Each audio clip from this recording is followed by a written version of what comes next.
There are leaves around, and I know just the tune to accompany them, if you wish to hear it.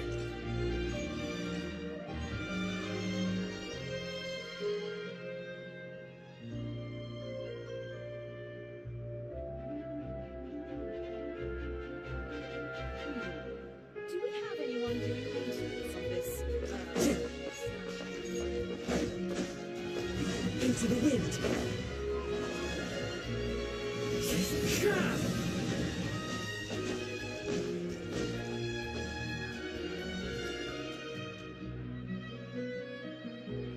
This shop looks popular today. Wonder what the occasion is.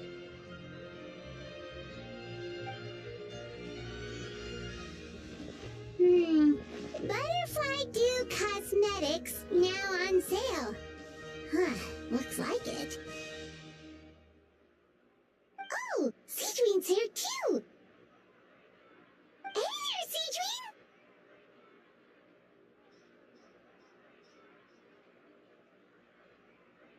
Hello there, Traveler and Paimon. I hope you're keeping yourselves fit and healthy. You bet we are! So anyway, what are you doing here, Seedween? The Duke insists I take regular vacations in the Court of Fontaine. This one just so happened to coincide with a promotion for a new skincare product, so I came over to take a look. I like to keep up with the latest industry developments when I can, to help me with my magazine articles. Wait, you write? For a magazine? Which one? It's called Beautés en Fleur, and it's run by the Fontaine Beauty Association. I've done lots of articles about skincare for them, using the pen name Maritime Flower. Oh, wow! You're a Maritime Flower? If Paimon's not mistaken, you're one of the leading figures in the Fontaine Beauty Association!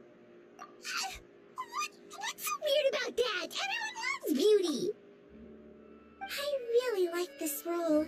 The staff at cosmetic shops are always so polite, and as long as I wear a big smile on my face, I always get the best customer service.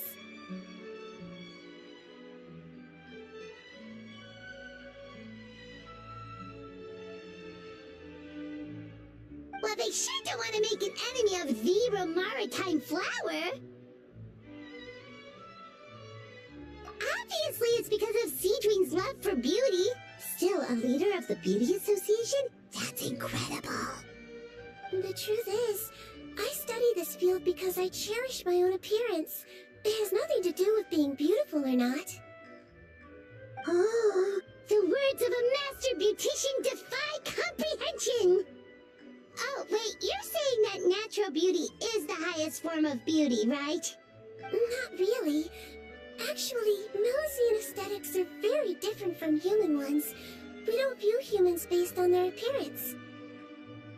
If I had to describe our approach, I'd say it's based on cuteness.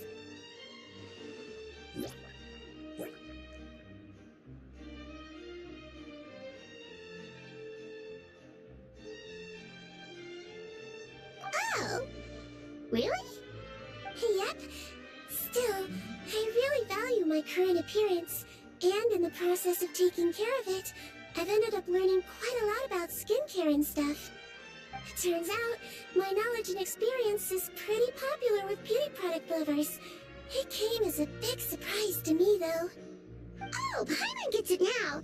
But speaking of your appearance, how come you look human anyway? Are you like only half Melusine?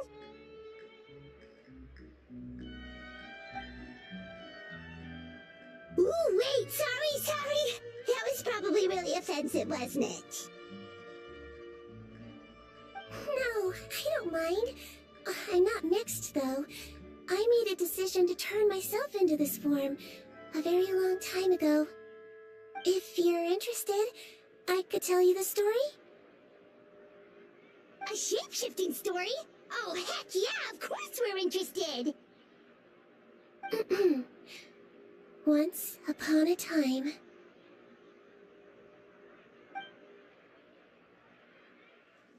Long ago, humans rejected Melusines, and Melusines feared humans. There was one Melusine who became fascinated with human medicine, but no human wanted her help. And there was one girl who liked Melusines, so no humans would make friends with her. So the Melusine became the girl's friend, and the girl became the Melusine's patient. Your checkup's all done. You're still in perfect health. Thank you, Dr. Melusine. In this game of doctor and patient, a friendship was born. Then, one day, the girl fell ill. The Melusine was the only doctor to arrive on time, but the adults sent her away. Scram! Melusines can't be trusted! So just because I'm not human, I can't save my best friend? In desperation, the Melusine approached the frightening witch.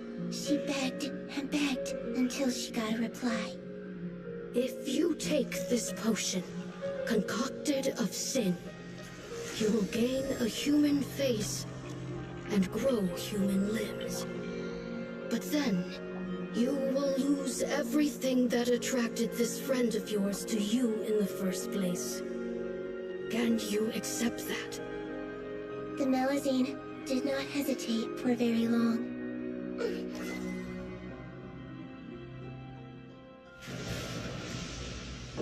On a rainy night, a little doctor knocked on the girl's door.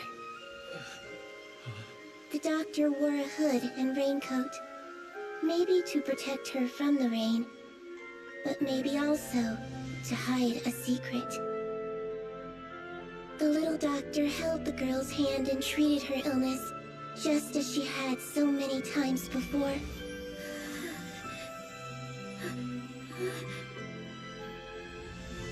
Dawn came, and the little girl's condition improved. But the little doctor was long gone, for she knew her friend would never recognize her again. And so, since then, I've lived my life in human form. Most people who know me just think I was born this way. Ooh. A witch? A potion? Why does this sound like a fairy tale? Trust me, it's a true story. Must be the way you told it then.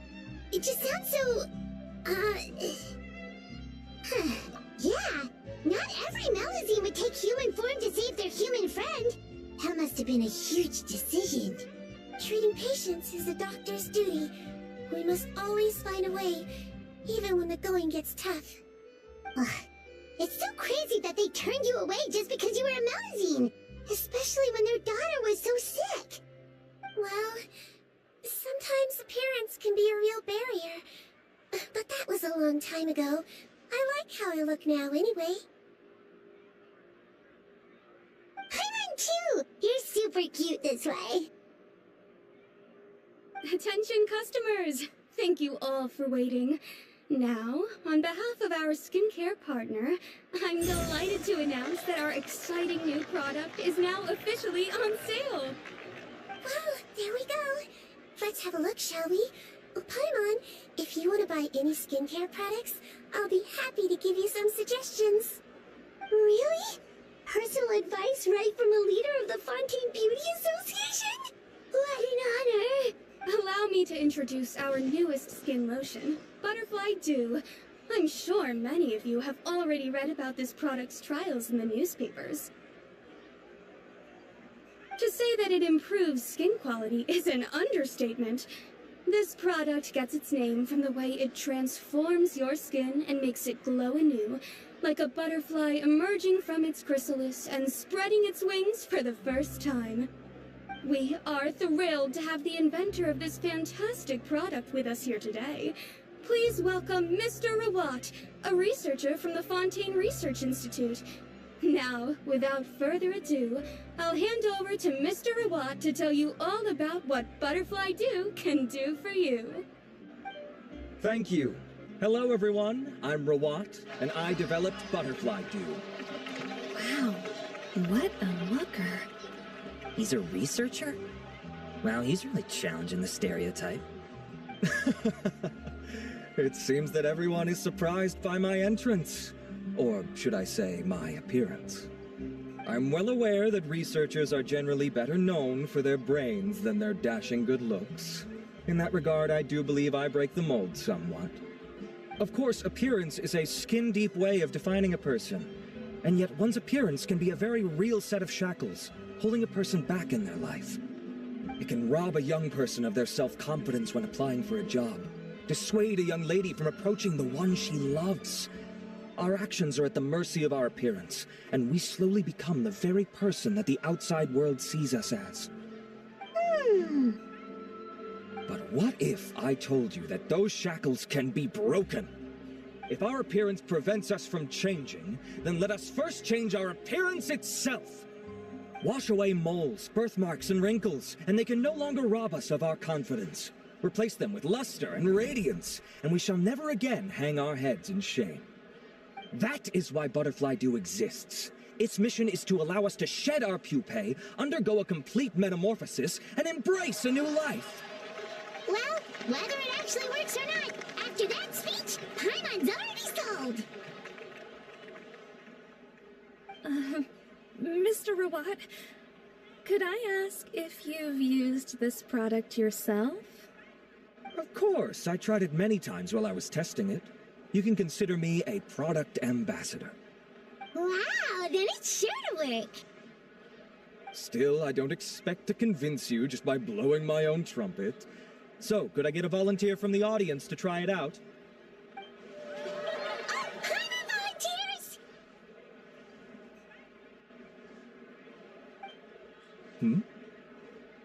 Oh! Ah, what an honor! It appears we have a giant of the Fontaine Beauty Association here with us. In that case, Miss Sijuin, could we seek your most expert opinion on this product? Sure. Whoa, is that Romaritime flower? They say she's the pickiest user of skincare products in all of Fontaine. Here you go.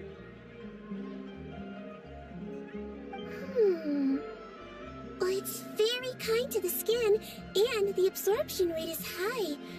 Even for Fontaine, this is a first-rate product. Wow, now that's high praise. I'll take one. Any discounts? All right. Well, all that remains for me to say is, Butterfly Dew is now on sale! Think we should buy a bottle too? Aww, really? Well, it's still good to care for your skin though, right? Paimon definitely feels kinda rough from being exposed to the elements all the time. And if you're worried about whether it's the right product for you, well, luckily for us, Sijuin's here, so we can get an expert consultation.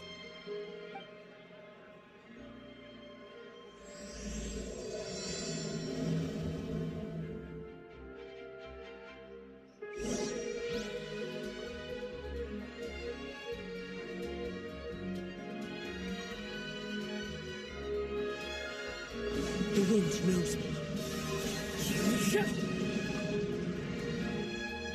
It's an honor to receive such high praise from you. To be honest, I was also hoping you might be able to point out some flaws in the product so I can keep improving it. With most skincare products, the pros and cons only become apparent with long-term use. Yet, this one has instant benefits, improving skin quality without any obvious side effects. It's one of a kind. Don't worry though, I plan to keep using it, and I'll publish regular reviews in Beautés en Fleur. You can read my thoughts there. All you need to do is subscribe. Oh, I was hoping for a more casual conversation, but you are a beauty association leader after all. I understand if you want to keep this professional. Sijuin? Oh, excuse us, Miss Beauty Expert. But do you think this product is a good choice for me and him? Wait, are you the renowned traveler? That's right, and by his side, the equally famous Paimon. Well, I don't normally handle customer questions personally, but since it's the traveler asking, allow me to make an exception. Butterfly Dew is made for all skin types, so no matter who you are, you can rest assured that it will be kind to your skin. If anything, it might be marginally more effective on Fontanian's skin, but other than that, it works the same on everyone. Why would it work better on Fontanians? In the interests of protecting my trade secrets, I'm afraid I can't answer that, Miss Paimon. Alright then. How about a friend discount? Save yourself the trouble. I'd be greatly honored to have both of you use my product. Here, take 2 bottles for free. Yay! Paimon's private fund survives!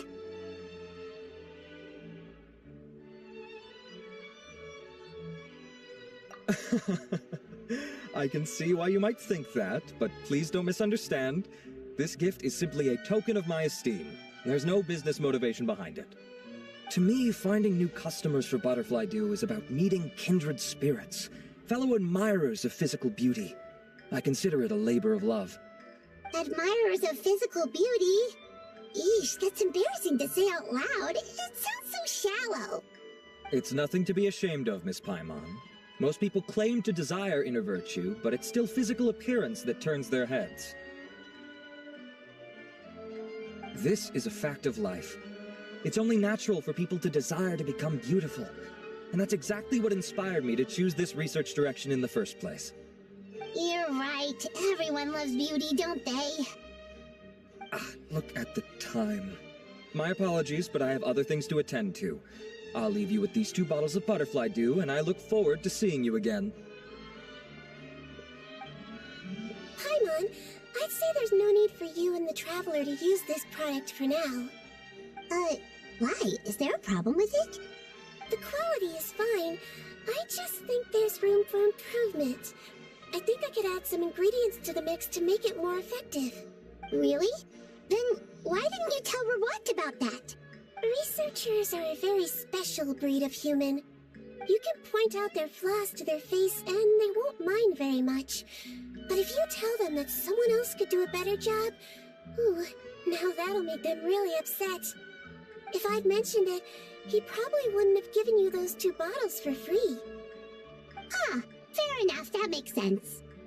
If you're interested in the more effective version, I can write up a list of ingredients for you. Just come get me once you've gathered them. When you say more effective, you mean it'll make Paimon even prettier? Ooh, how can we say no?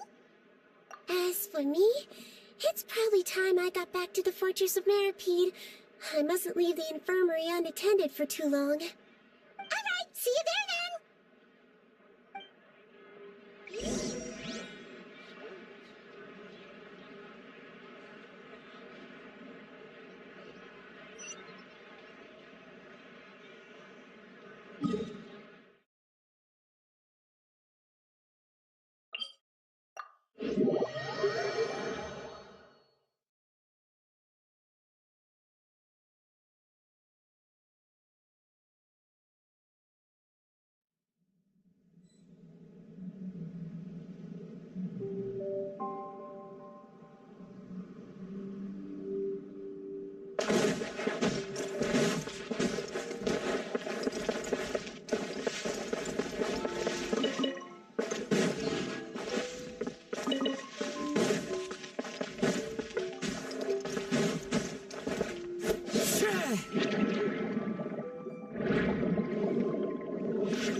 Just up ahead, Traveler. The ingredients for Siegewing should be nearby.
Into the wind.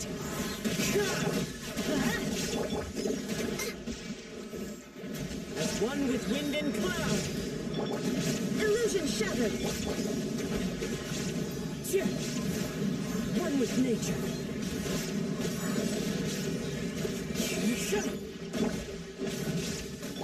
Nice and spicy.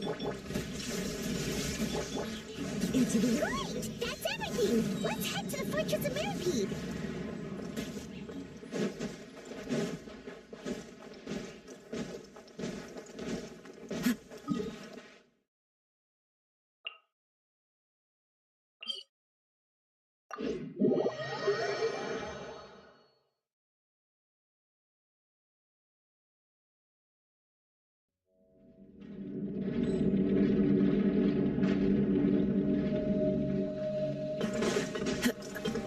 Time to go.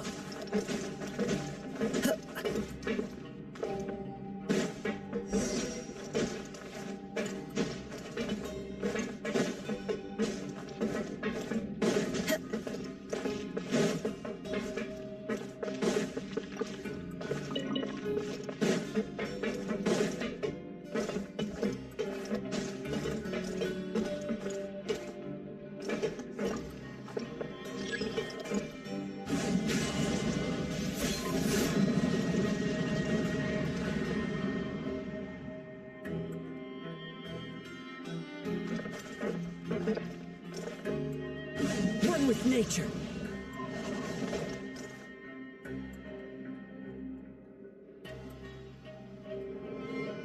The wind knows me.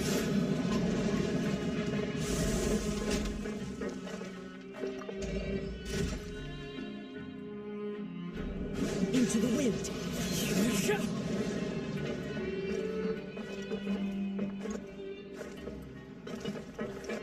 The wind knows me.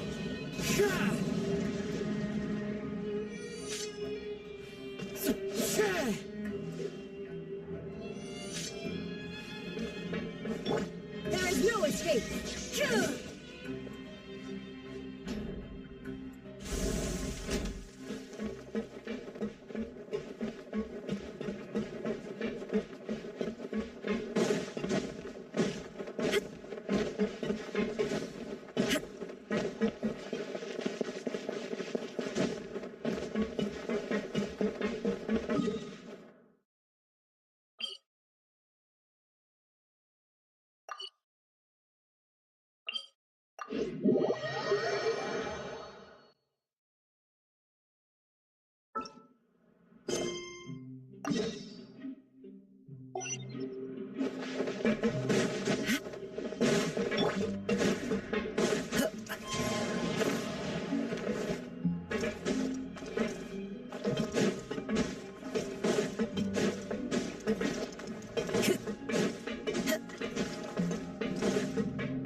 Time to go.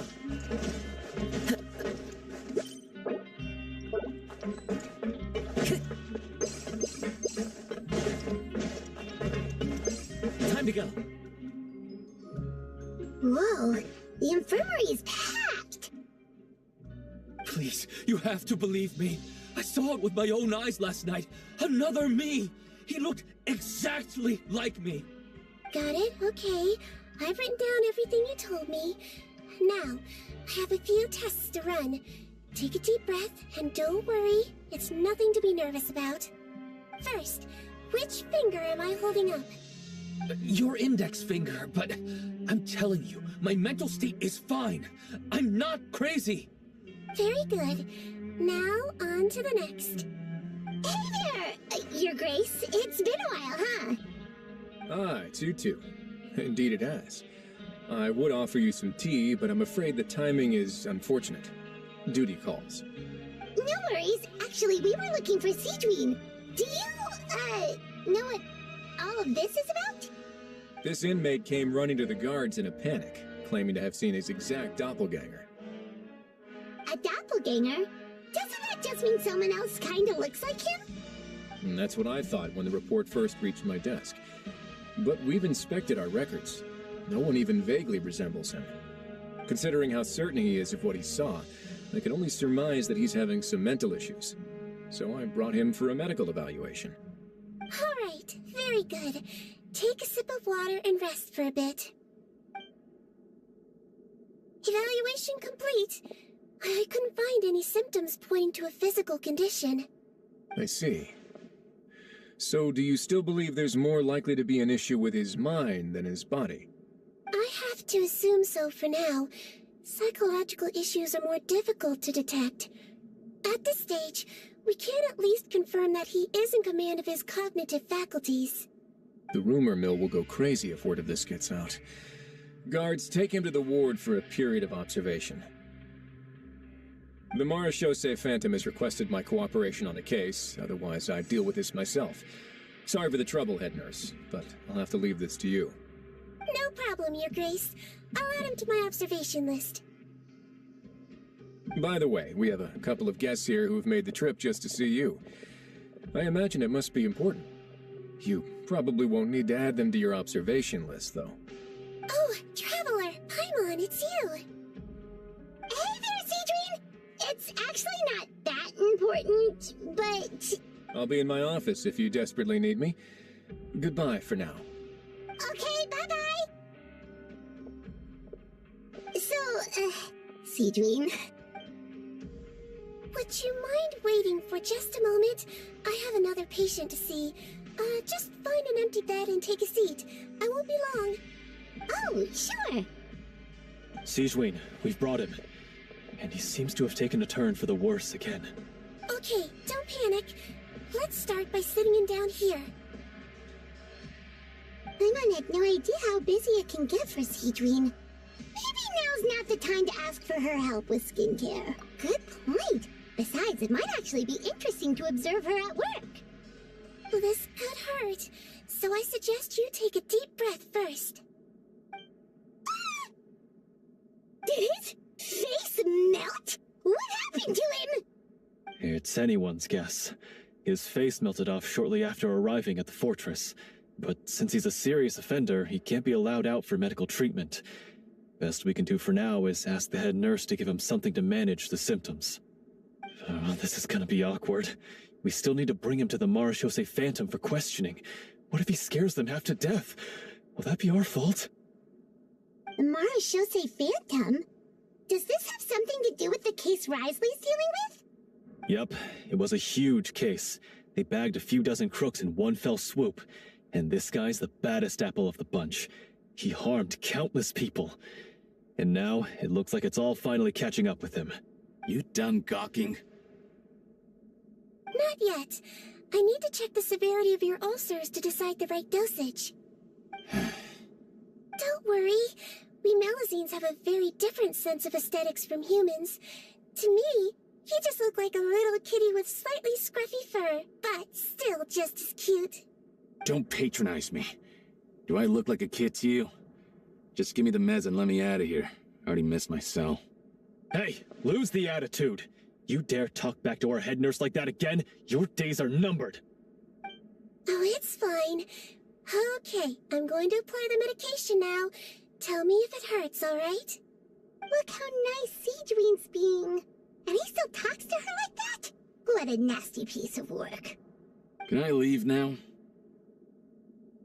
Wow, not a peep. Oh, what a brave little guy. Thank you, Sijwin. And I apologize for the trouble. So, Traveler, Paimon, did you bring the ingredients? We did, but we don't want to interfere or anything. You're busy saving lives here. Oh, don't be silly. I agreed to it, didn't I? Just hand me the ingredients, and I'll make some time to whip it into the improved version for you. Take a rest here if you want. Or, if you're not tired, I hear they're holding a new pancreation tournament in the administration area. Or alternatively, is there anything we could help you with, Seedwing? That's right! Let us help you out! It's the least we could do! Good point. Kind-hearted humans start to develop guilt if they accept free help from others. Don't worry. I'll take a look at my schedule. I'm sure I can find something to treat this condition. I gotta warn you, though, it'll be tiring work. So I suggest you take a break first, then come back and see me when you're ready.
wind. Yeah. We're ready, Seedween. What's our first mission? I found the perfect job for the Traveler. First, I'd like you to lie down in this bed.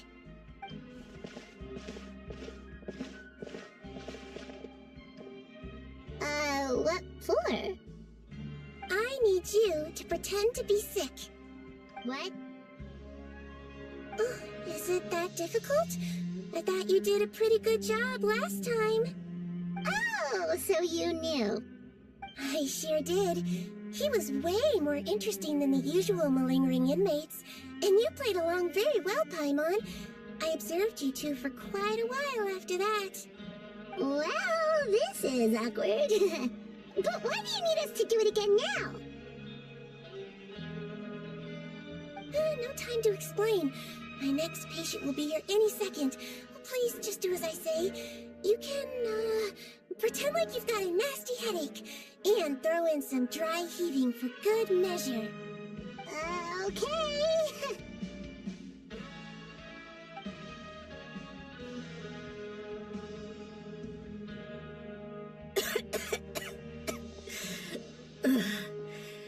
Hey, Doc, it's me. I'm only here because my mom won't stop pestering me about it. So annoying. Well, your mother has enough on her plate with a busy job. Well, the last thing she needs is to worry about you being sick as well. I know. I shouldn't treat the place like a playground. Shouldn't go swimming in the lower levels where we join up with the sea, because it'll give me a cold and distract her from her work.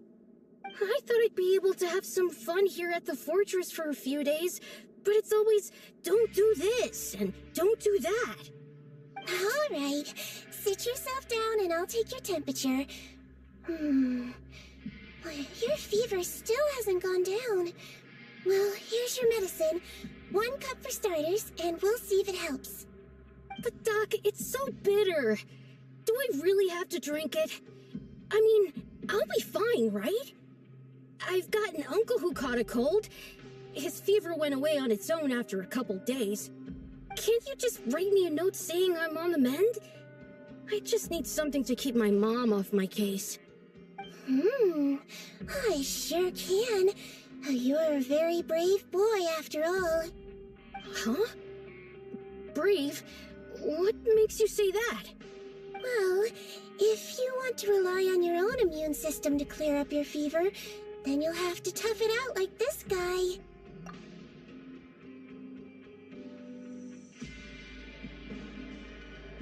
Hang in there, Traveler! Are you gonna puke? Paimon can get you a paper bag! Huh?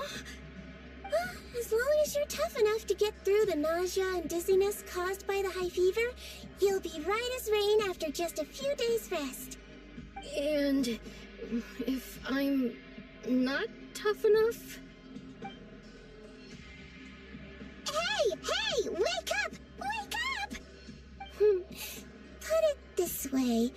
At least you'll never have to see the doctor again, right? I think maybe I'll take that medicine after all, if that's okay. No, of course. Here, it's still warm. It's so bitter. All done. Great job, you two. That kid really doesn't know what's good for him. His mother's a guard here. She's been working back-to-back shifts lately, but unfortunately his father's away on a business trip right now. She had no choice but to bring her son here for the time being. He was quite happy at first. He seemed to think that the Fortress of Meripede would be all fun and games. So you made us put on that act just to scare a kid into taking his medicine? That's a pretty sneaky trick. Seems like there's a whole side to Seedween we never knew about. It's a technique I learned from my teacher. Oh, you had a teacher? Was she a Melusine doctor too? She was human. She passed away a long time ago. Oh, sorry. No, it's fine. I really liked my teacher, so it's always nice when I get to talk about her with other people. She was a traveling doctor, and since she didn't have a clinic, she'd go out and visit her patients wherever they were. Dealing with the badly behaved ones was her specialty. She used to say, if you can scare the little brats into taking their medicine, you won't have to hear them wailing and screeching when their condition gets worse. Huh, she sounds like a pretty strict teacher. Oh, strict? Well, that's not how my teacher saw it. She thought of herself as terrifying to kids. Strange way for a doctor to describe themselves. Now Paimon's curious to know what she looked like. Oh, as it happens, I actually have a picture of her. Oh, wow, yeah, okay, that'll terrify the kids. Yep. All the children she treated thought she was a witch. Why does it almost sound like you're envious of her? Oh, because I am. If she was here, all the children would take their medicine without any need for tricks. A doctor who looks like a witch. True, they wouldn't dare try anything funny with her around. Oh, me, on the other hand, it's hopeless. Children aren't afraid of me at all. That's actually a good thing, you know? Oh, my next patient should be arriving now. Would you mind lending me a hand again? Sure thing! On to the next mission!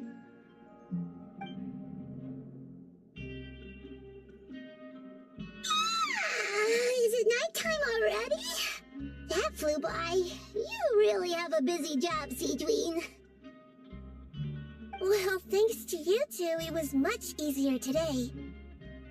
Aww. Should we get some rest? It's getting pretty late. Oh, there is one last thing. I have to keep it confidential, so I usually leave it till after everyone's clocked out. Confidential? Are you sure you can tell us? Oh, it's fine. You're not living here anymore, so it's okay if you know. All it is I have to prepare some ingredients to make healthy meals with. Wait, you mean those healthy meals?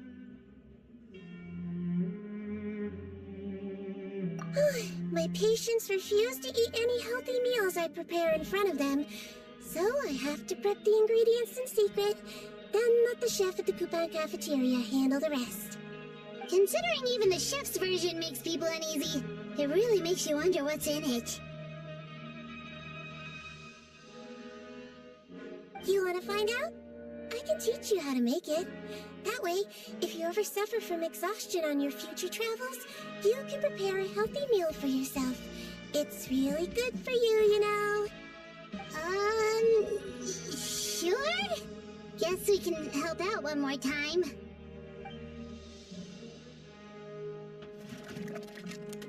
The ingredients are ready. Now, put them on the table and add them in the order I tell you. First, we add this special slime condensate, stir it thoroughly, then pour it in. Oh, see that? It adds elasticity. It looks just like tasty jelly, doesn't it? Yeah, it really does. Until you remember it's slime condensate. Next up, xenochromatic crystals. You want to crush them up into a fine powder, like powdered sugar. Wait, are those from Fontimer Aberrants? Are you sure they're edible? Finally, we'll need some high-protein meat. Frogs are an excellent choice. You just need to clean their innards, and then you're left with some lovely, tender meat. Oh! Frogs. And we're done. All that's left now is to pack them into lunch boxes and hand them to Walsey. Yesterday in the production zone, I noticed an inmate who's been working for 2 days straight. That means it's a healthy meal for him tomorrow. Seedwing really does have the inmate's best interest at heart.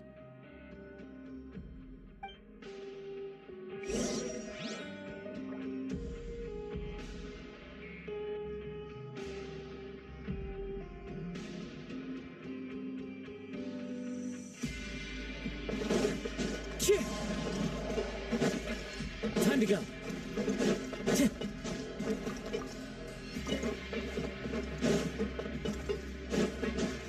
Time to go.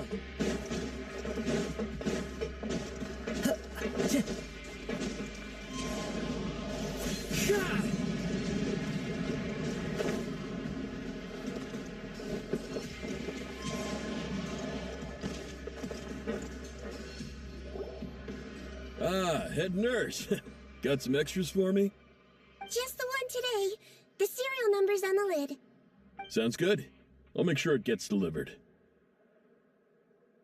Sounds like they're talking in code. Thanks for your help. Oh, it's no trouble at all. I only wish I could do more. You work so hard for all our sakes. I'd happily lose a little sleep if it meant helping you out. That won't do. If you reduce your sleeping hours any further, your health will start to suffer. All right. Nurse's orders. I'll do as I'm told. But you take care of yourself, too.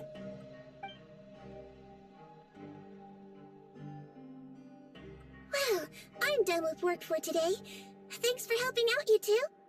Seems like the guards and staff here have a lot of respect for you, Seedream. In just one day of helping you with your work, it feels like we've done a lot for the fortress. Head nurse, please, wait. I'm sorry to disturb you this late at night, but I think you'll agree. This is urgent. Okay, just relax and catch your breath. What's the matter? The guard at the observation ward, Odilon, he told me to pass on a message to you. One of the inmates there, the guy suffering from possible hallucinations, well, he seems to have made a sudden recovery, and now he wants to apply for permission to leave the ward. Ah, already? You were right to tell me. I'll have to examine him and make sure he's well before we discharge him. Looks like we've got one job as medical assistants left. We'll come with you.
Head nurse, you're finally here.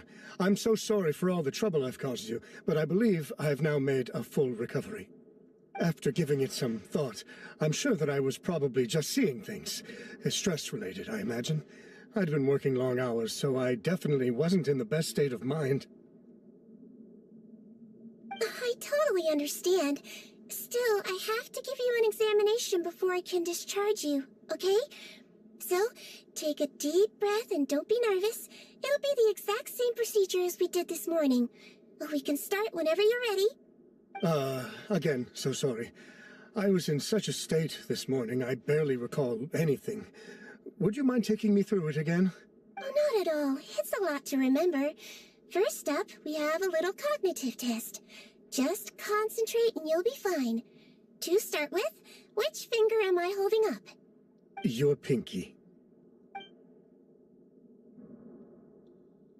All right. All indicators seem normal. So it was a stress-induced hallucination after all? Well, we've certainly had previous cases of mental illness caused by overwork, which is why I carefully observe everyone in the production zone. I wonder how I managed to miss the signs this time. Please, head nurse, you shouldn't blame yourself. I'm just still adapting, that's all. Pushed myself too hard, and I guess I couldn't take it. Thanks for looking after me. I'll be as good as new after a good night's sleep. And if you can give me the okay, I know I'll sleep better back in my good old dorm. It can be difficult to relax in an unfamiliar environment. Alright then, you can leave the ward. I suggest you take 2 days off to focus on your recovery.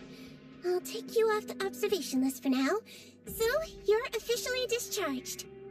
Great. I can't thank you enough, head nurse. Mr. Odilon, could you escort him back? Of course. I'm on guard duty in the administrative area tonight, so nothing will go wrong. You have my word.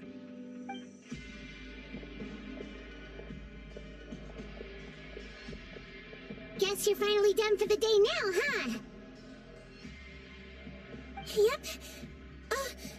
But I still haven't gotten around to making that improved lotion for you yet. Oh, no rush! Seriously, it's super late now. You should go get some rest too.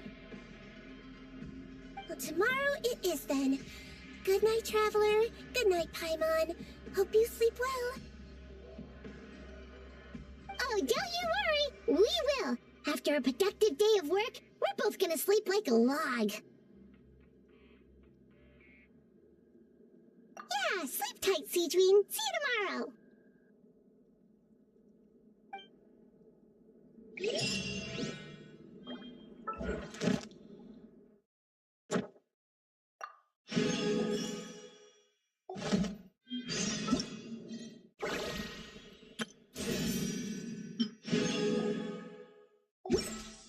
Wherever in this world I roam, I carry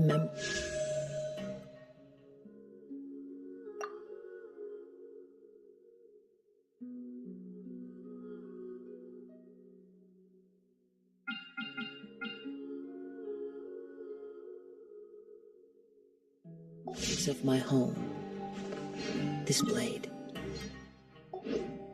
It is the last link I have to the land of...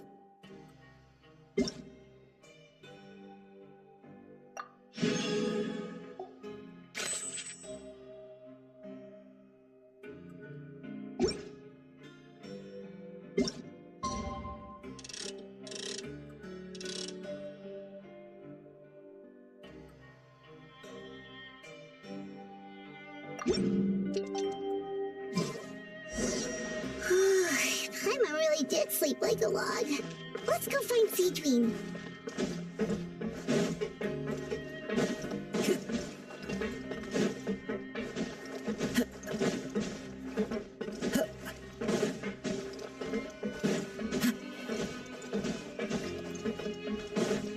Wind Strider!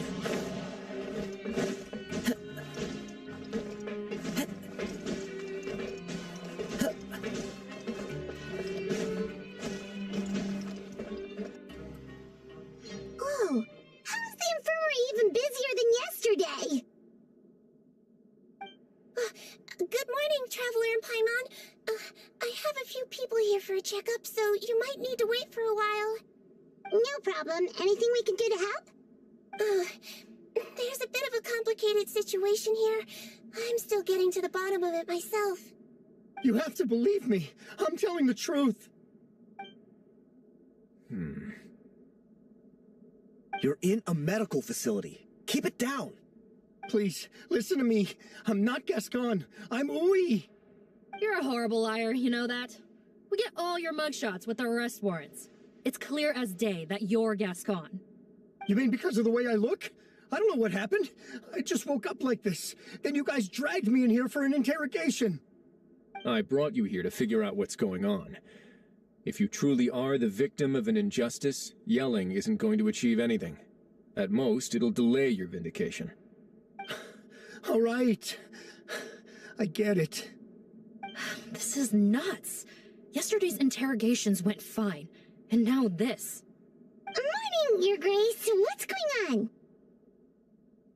Remember the case I mentioned yesterday? The one brought to me by the Marechaussee Phantom?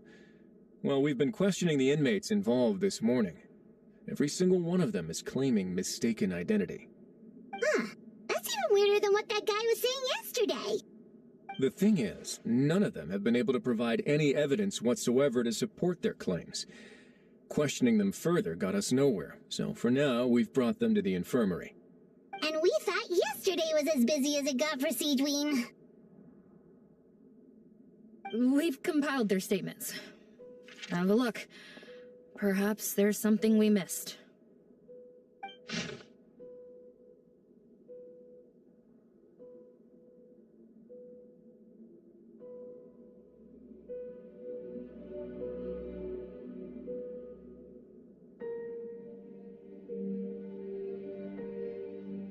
Wait. Release? Interesting. The inmates they spoke of in their statements appear to all be due for release today. I noticed that too. If that's their plan, they're underestimating us a little. Every serious offender claims that there's someone else who just so happens to be due for release today. And they're expecting us to go along with that. All the more reason to be cautious. Lumberzar, check the release list for today and make sure no one gets processed. We're gonna need an excuse, though. Just say we're out of forms, and that we're furiously printing more as we speak. I'm on it.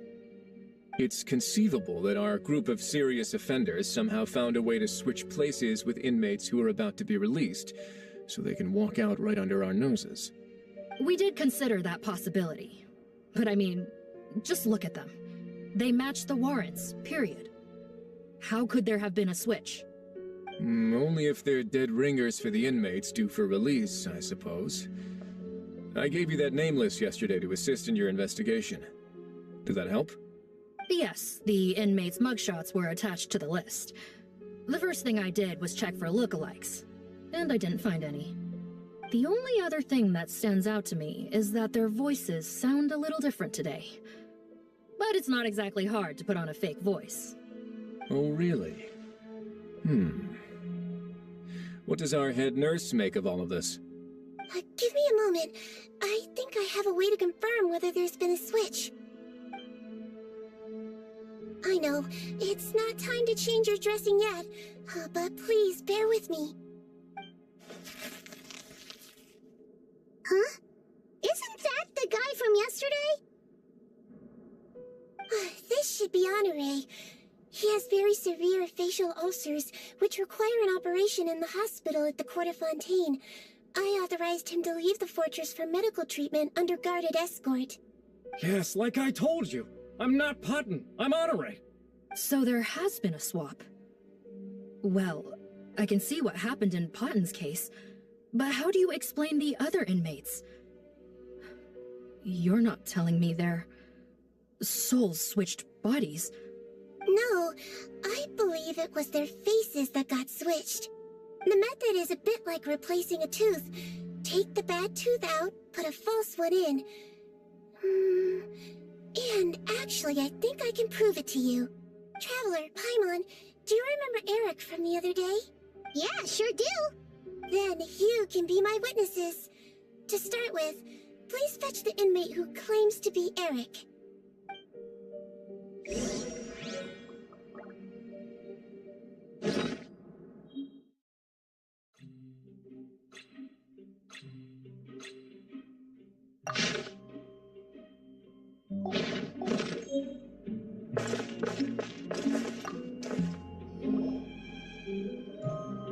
So, you're Eric? Yes, head nurse. It's me. You do believe me, right? I need to do another examination on you.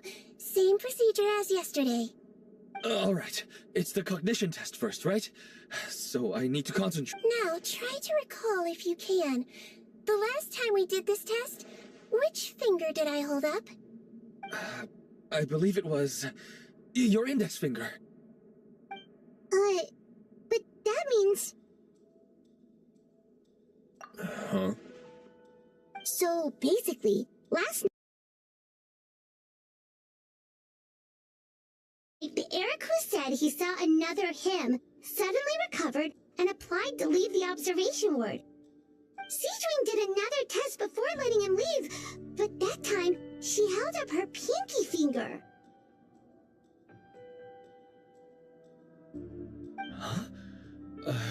I don't know about any test last night. There was nothing to do in the observation ward, so I went straight to bed. Then I somehow woke up in a high-security cell. Well, in that case, there is a reasonable explanation for the strange events of the past 2 days. So, what exactly happened? The gang of serious offenders wanted to break out of prison, so they identified a group of scapegoats, namely inmates whose terms were almost up, and planned to switch appearances with them.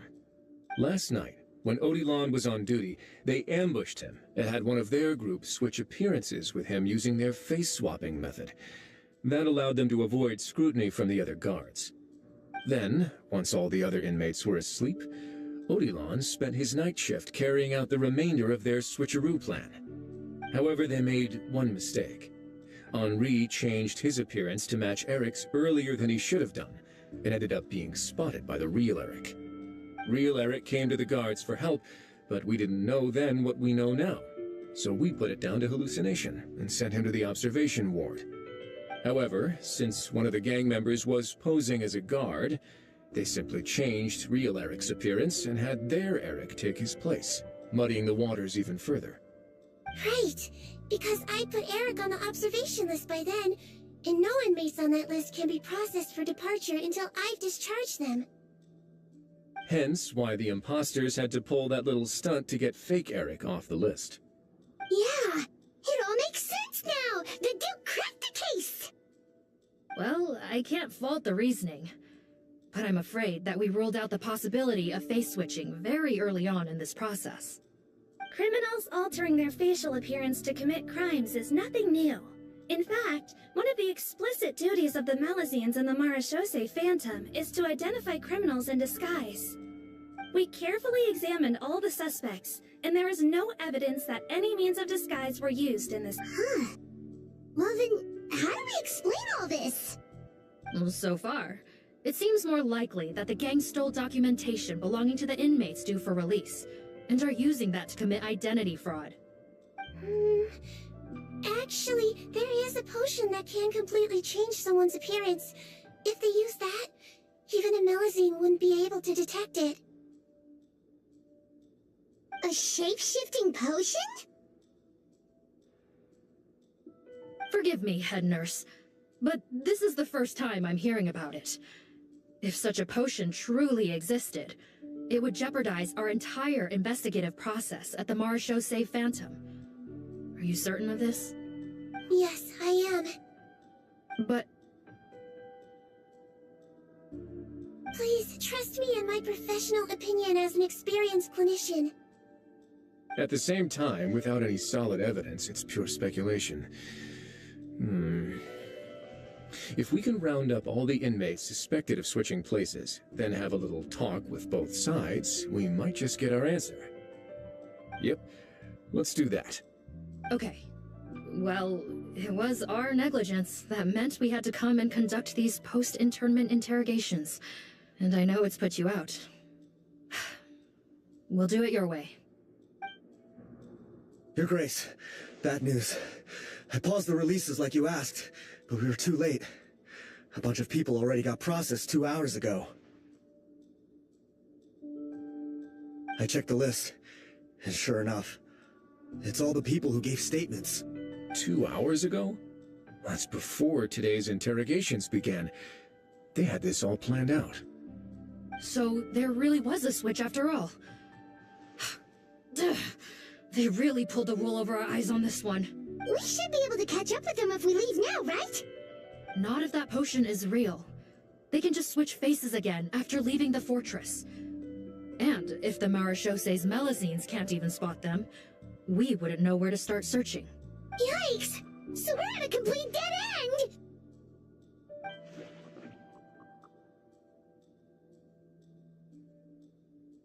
Well, technically there is one more lead we could follow up on.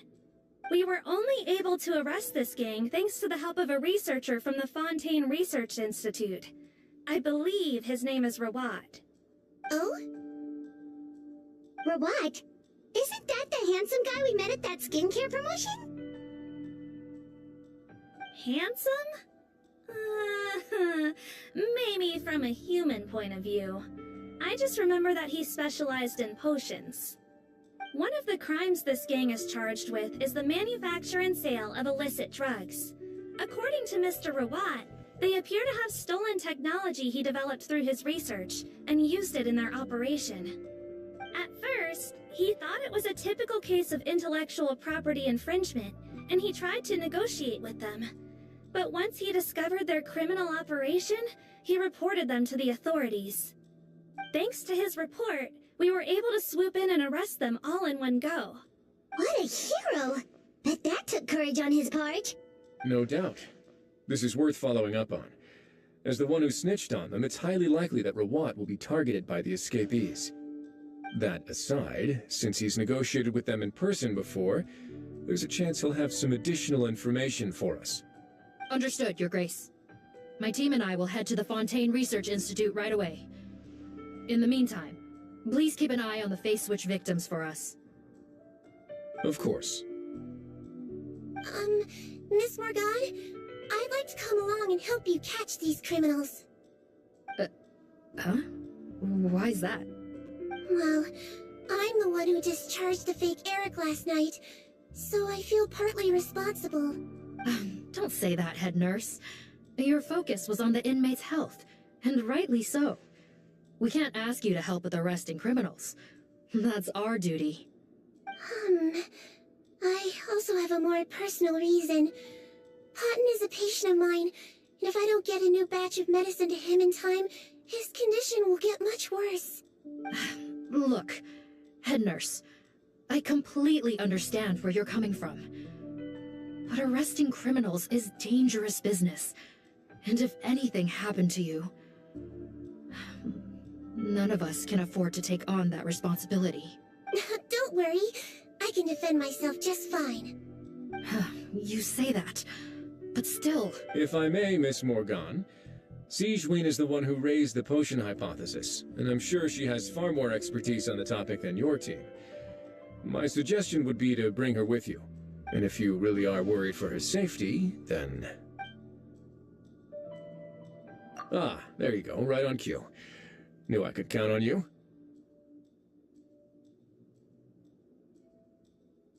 Okay. Well, since this plan has the Duke's blessing, far be it from me to refuse.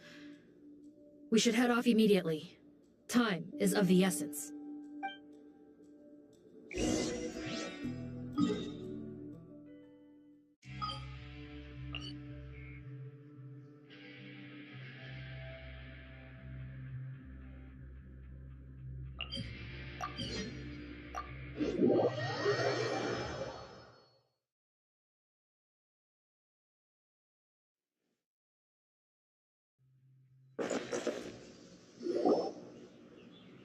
Greetings.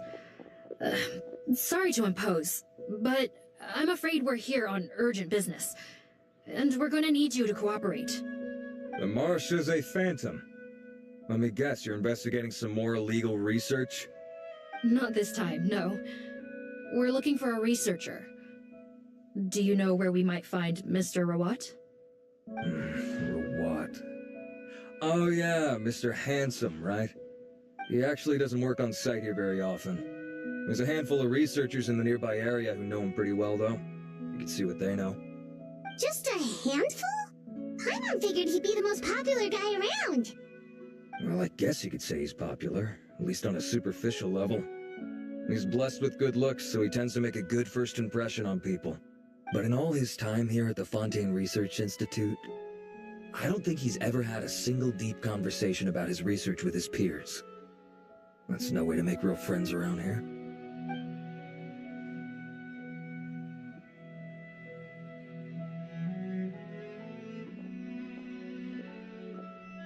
That's so weird. He definitely didn't come across like a recluse at that product promotion. I don't find that weird at all. He definitely didn't strike me as the kind of guy who's, good at making friends. Really? Paimon couldn't tell. Must be a nosy perception thing. Okay, we should talk with his acquaintances. But we also need to check the Research Institute for any clues. Let's split up. It'll save us some time. Sure thing. We'll go ask around among the other researchers with Sigewinne. Paimon I'm suddenly kind of curious to know what everyone really thinks of him.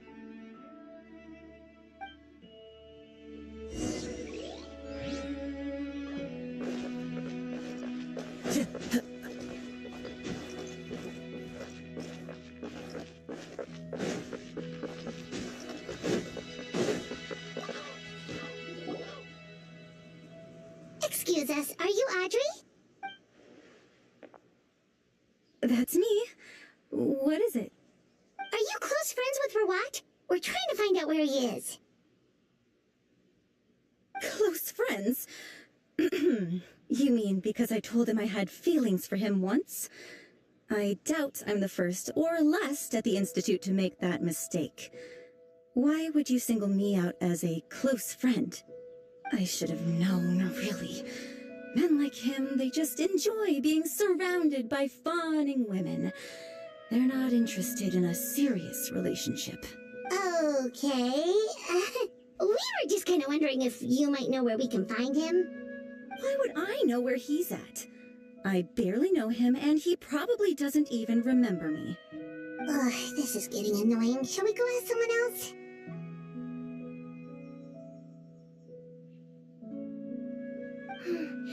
I think she knows Rawat better than she cares to admit. If we leave now, it might be a wasted opportunity. Maybe, but we're not going to get much out of her while she's in this state, are we? She's displaying symptoms common among people in love, if that's what you mean. But I know a cure. It's curable? Oh, we're still no closer to finding Mr. Rawat. Oh, by this point, he could be in grave danger. Danger? Wait, why are you looking for him again? Oh, that's right, yeah! The Marshose Phantom said that he's been targeted by some pretty bad people. We need to make sure he's safe. What? How has this happened? He seemed fine when I last saw him, and that was only a couple of days ago. Just happened to run into him, of course. Oh, I see. Well, do you have any thoughts on where he might be right now? Okay, but this is purely out of concern for his safety. If he's not at the Institute, he might be at his mother's place. I heard she raised him alone, that they had it pretty tough financially, and these days she's housebound due to illness. He makes regular trips back home to check on her. Oh, okay. Do you know the address? Nope, sorry. I only found out the thing about his mother because it came up in conversation once. I was just trying to find out more about him, so I could get to know him better. When I told him I had a crush on him, I offered to help him take care of his mother. And yeah, maybe that was a stupid idea, but did he really have to yell at me for it? It's like, fine, I can take no for an answer, but what's with the temper tantrum? Unbelievable. These guys only want to show you their charming, well-groomed exterior. They can't stand it when a few home truths shine through. Looks like her love syndrome is flaring up again. We need to find out Mr. Rawat's mother's address. Let's check with the Marshose officers when we regroup. Cool, sounds like a plan.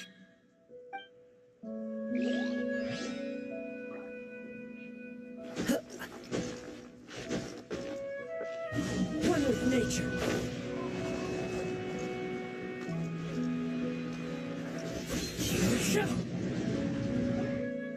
Hey there, are you in Teep?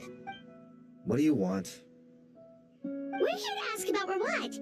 Any idea where he might be? We were told you were pretty close with him. Close? Not sure that's the word I'd use. He wouldn't even let me use his patent. Huh? It's been a good few days since I last saw him. I don't know where he's at. Go ask someone else. Would the patent in question happen to be related to the new skincare product he developed? Yeah, kinda. Butterfly dew, or whatever he calls it. I heard he made a tidy sum off of that one. Okay, now we're getting somewhere. Keep going.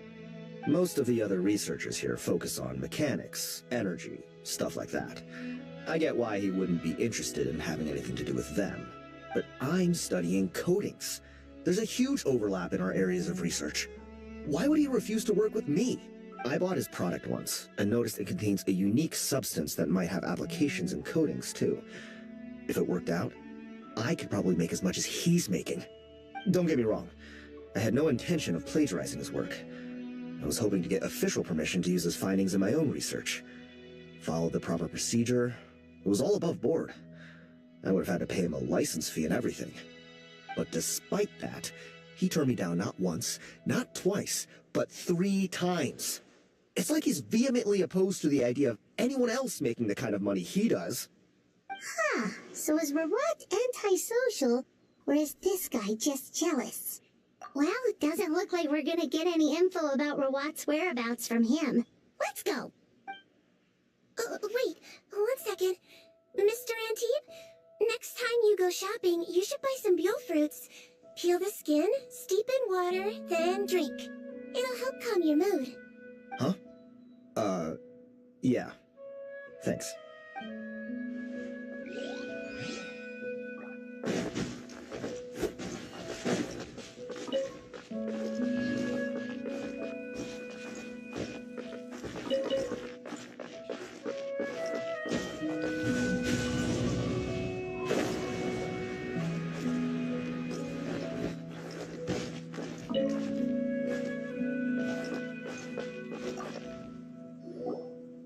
Sorry to bother you, sir, but are you Bertram? Who's asking? Just some concerned citizens helping out the Marechaussee Phantom with an investigation. We'd like to ask you about Rawat's whereabouts, if that's okay. We're told the two of you were pretty close. Not anymore, we're not. Turns out we don't see eye to eye. Oh yeah? What happened?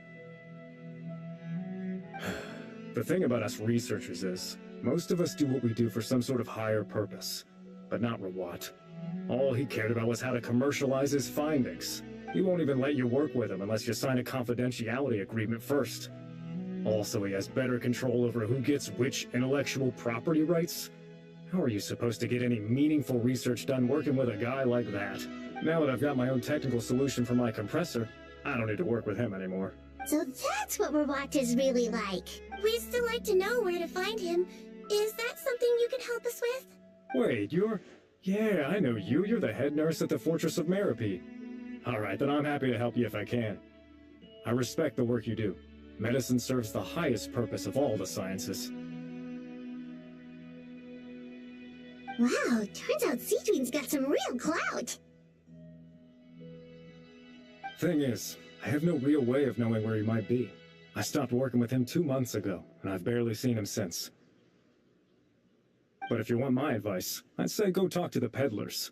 There's a few he meets with every other day or so. Maybe they know where he's at. Peddlers?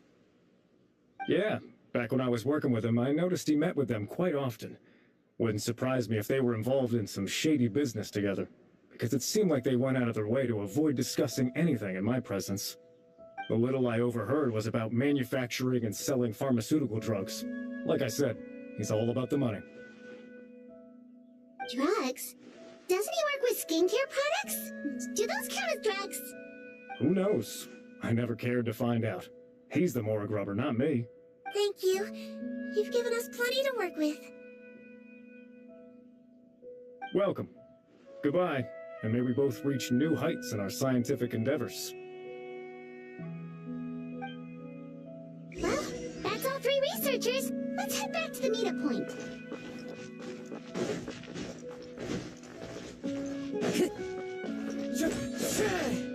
Time to go.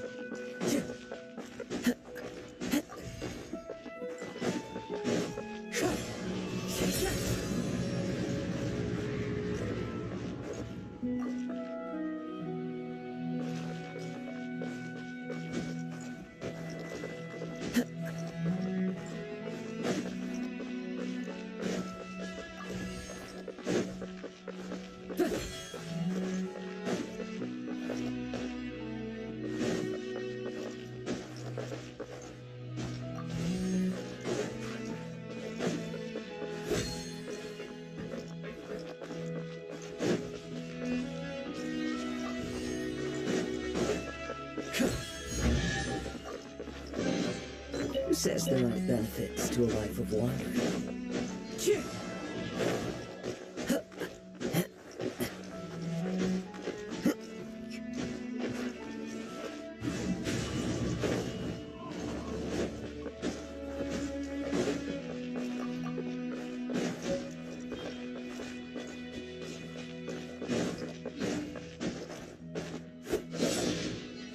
to go.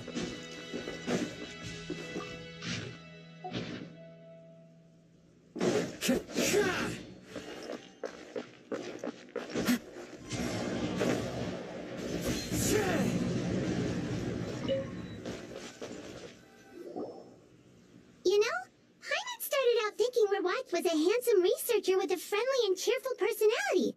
It's such a surprise to learn that his peers have a different impression of him. So, what's your view of him now, Paimon? A handsome researcher whose difficult upbringing turned him into a profit chaser with a chip on his shoulder? So your thoughts about his appearance haven't changed at all? Well, his looks are kind of a big deal.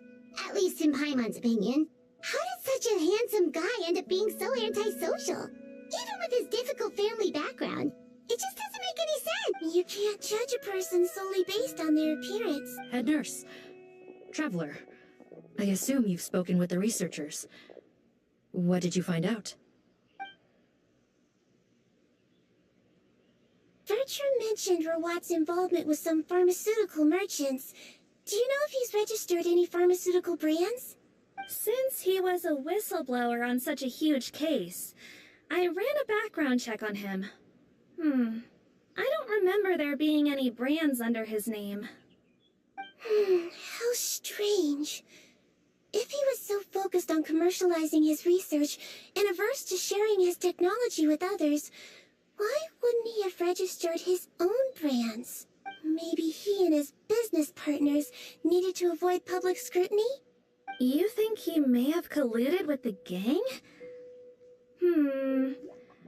Well, the crime was manufacture and sale of drugs, and that would certainly be in his wheelhouse. We can't rule it out. Isn't that pretty unlikely, though? He was the one who blew the whistle on them! Most children who come to me with tooth decay have suffered pain for a long time already, but they'll still try to hide the fact that they eat too many sweets. Grown-ups and children aren't so different in that regard. If you say so. I saw him when he came to make his report, and I certainly didn't get the feeling that he was the type to collude with criminals. Perhaps it's more likely that they were coercing him. You mentioned that he comes from a poor family. So, it's possible that the criminals approached him asking for academic support, luring him in with the promise of riches. By the time he discovered who they really were, he was in too deep. They had leverage on him, so he was forced to keep working for them. I've seen it happen many times before. That does make a lot of sense. It would definitely explain why he was so unwilling to cooperate with his fellow researchers. No wonder he's so unsociable. He must be on edge all the time with a gang of crooks breathing down his neck. In that case, the situation could be worse than we thought. If Rawat was working with the escaped inmates, they're sure to know more about his whereabouts than us. Oh, there's a good chance they'll get to him before we do. Based on the information we've gathered so far, he was last seen 2 days ago. If no one's seen him since, maybe we're too late. 2 days ago? So he went missing right after that product promotion. That was the same day he reported the criminals, too. Not a good sign. Don't worry, everyone. I believe we still have a chance. Since he disappeared right after blowing the whistle, it's likely that he's gone into hiding. Yeah, he must have been worried that they'd come for him. All the more reason to find him as soon as possible. The only lead we have at the moment is his mother's house, which you mentioned earlier. Seath, think you can find the place? Yep. When you register a brand, the Court of Fontaine requires you to provide a legal address. The one Rawat wrote down was in the outskirts of the city. That should be the place. Okay, then there's no time to lose. Let's move.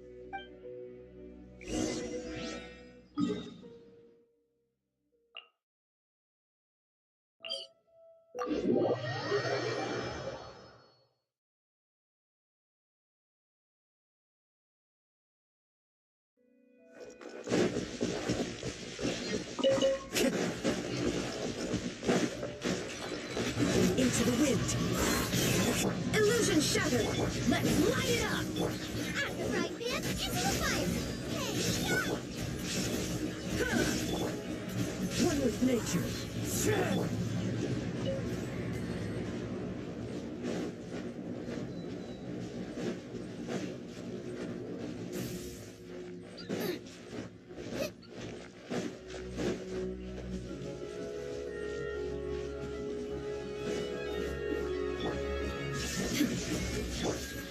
The wind knows me.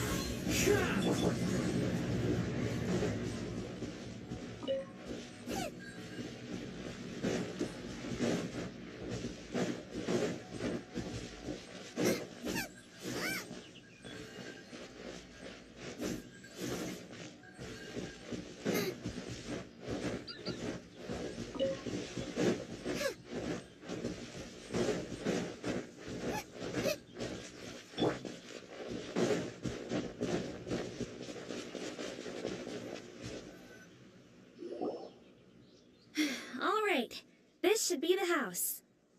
I'm pretty sure this was the address. Okay. I'll knock.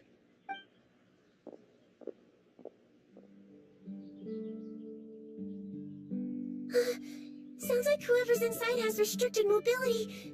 Oh, it seems serious. Oh, what's the fastest way to get this door open? Break the door down? No, I'll handle it. Let the expert deal with it. There'll be a mountain of paperwork if we damage a citizen's property.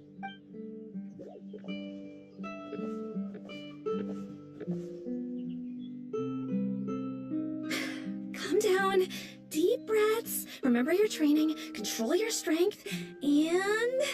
it's open! Seath, take a few people and lie in wait. Keep your eyes peeled for any activity around the house. The Traveler, head nurse, and I will go inside.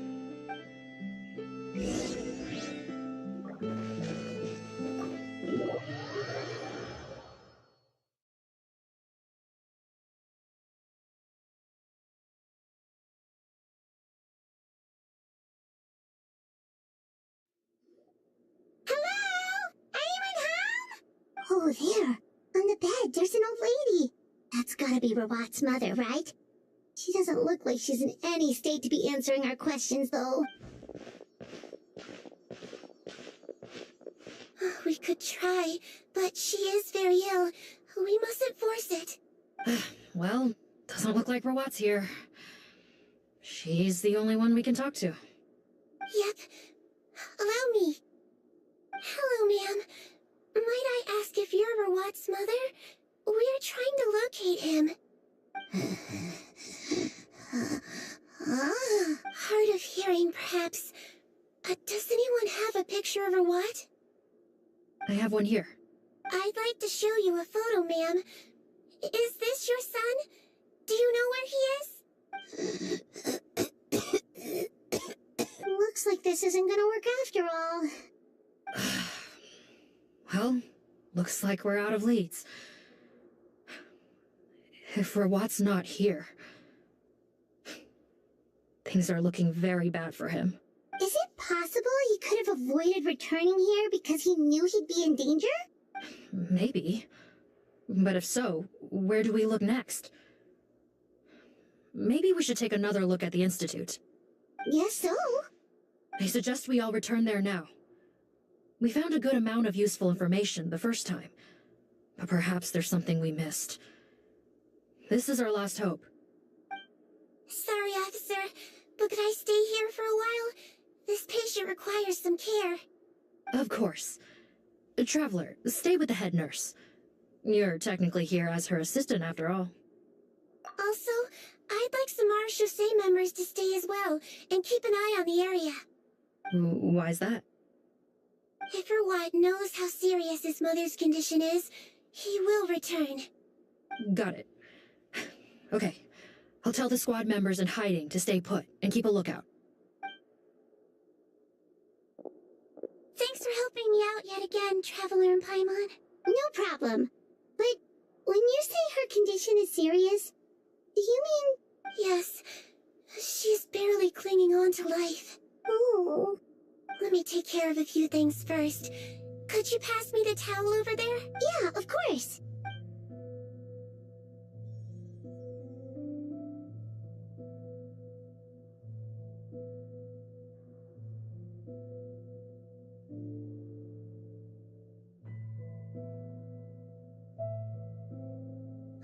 can tell that her family has tried a lot of different treatment methods, including some very expensive medicines.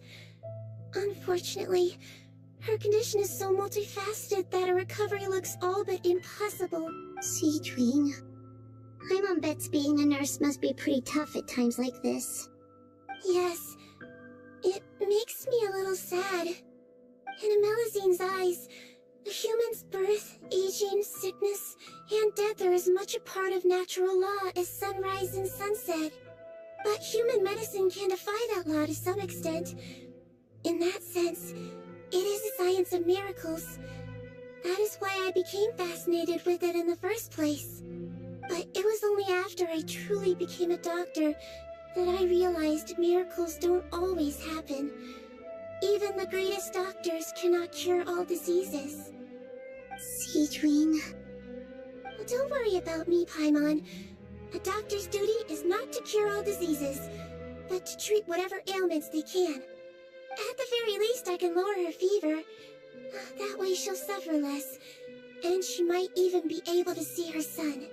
Yeah, all the more reason to find Rawat as soon as possible, even if we don't catch those crooks. Oh, her fever is getting worse. Could I get some hot water? Sure, we're on the case.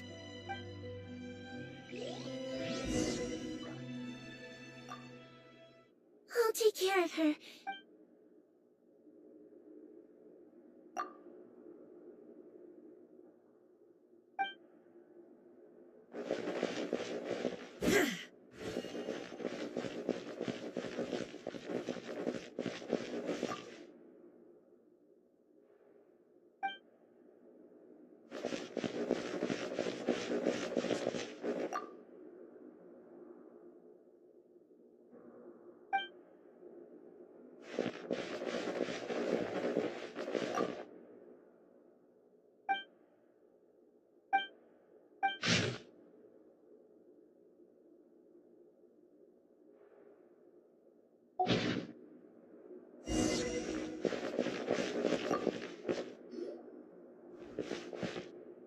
Found the hot water? Sure did. And look what else we found. Judging by this journal, it seems like Rawat has a private lab. There's a good chance he could be there right now. We gotta go tell Officer Morgan right away. Oh, that's great news. But hold on just a moment. The wet towel is ready. I'm giving you another injection. Are you feeling better now?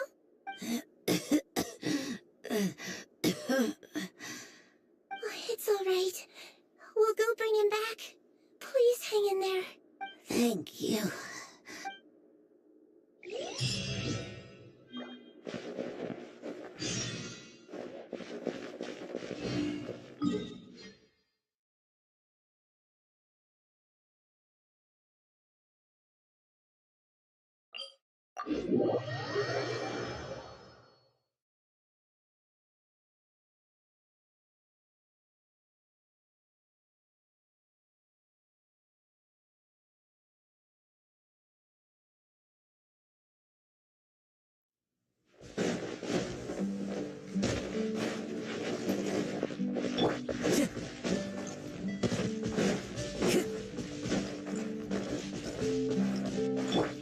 There is no escape!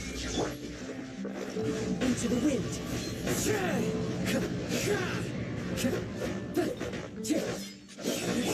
Nice and spicy.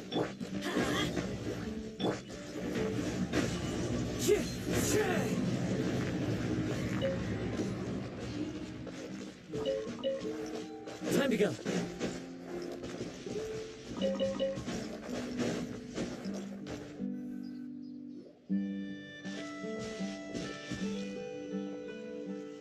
It's Officer Morgan! They're already here! We came as soon as we heard the news. I can't believe we were so careless. The most crucial information of all was hiding right there, in that room. And we missed it. Don't blame yourself. Right now, we need to focus on finding a way in. There's a mechanical door over here! Hopefully the instructions in Rawat's journal will help us open it.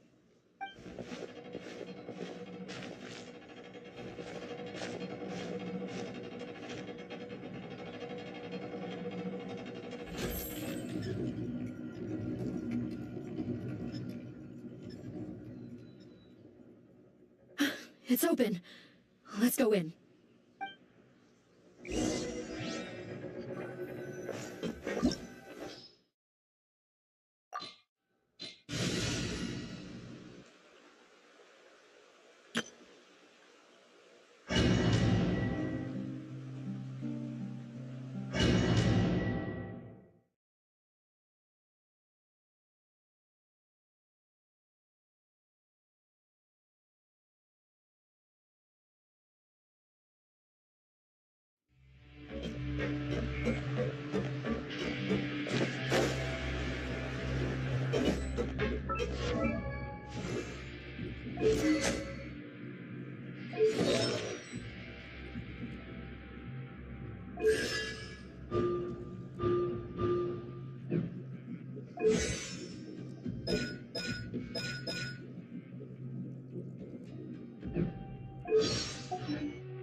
How did they get in here? Captain, up ahead! Those look like our fugitives! So they found this place too? Don't let any of them escape.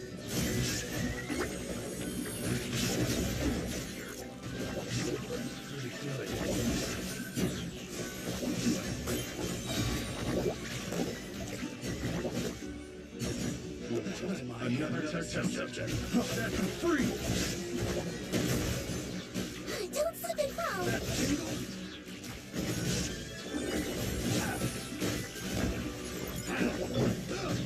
Solidified!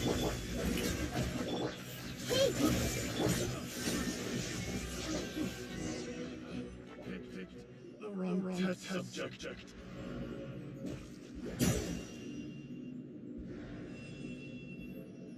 Captain, according to our list, many of the fugitives aren't accounted for. There may be others hiding deeper inside the facility. So these guys were just the lookout crew. The Mara Shosei Phantom! How did they find this place? Wait, it's that guard from the fortress! That's right, I'm on your side. The Duke sent me. What's the matter? Some sort of mix-up? Mr. Odilon, didn't I tell you a few days ago that you need to stop all field work until you've recovered? Well, you know, gotta help His Grace out. Share the load. Officer Morgan, this man is an imposter. The real Mr. Odilon has no recent health issues. What? But Looks like the head nurse was right about the face-swapping method. Arrest them all! DuPont, stay here and keep guard. And watch the exit. If we're not back soon, call for reinforcements. Got it.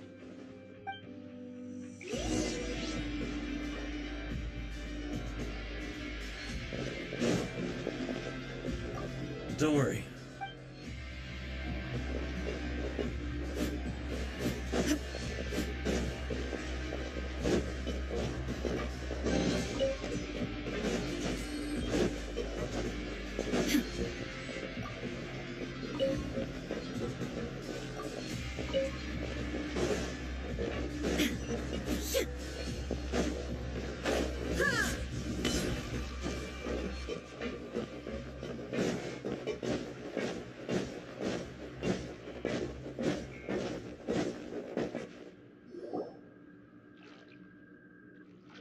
So many jars.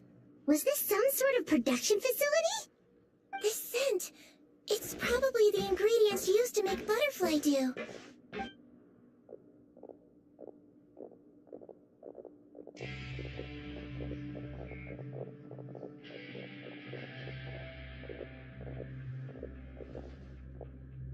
How come they're all empty? Did it sell so well that he ran out of supplies? How strange. Why would Rawat choose to manufacture a popular product like that in such a difficult-to-reach location? Given our suspicion that he may have been coerced into the illegal drug trade, I would have thought that any production facility we find here would be used for illicit purposes. Perhaps butterfly dew is itself an illegal drug. Do you have any evidence for that claim? No, just a guess. We need to find Rawat as soon as possible. He has— Understood. Well, let's not linger here. Let's go. Come on.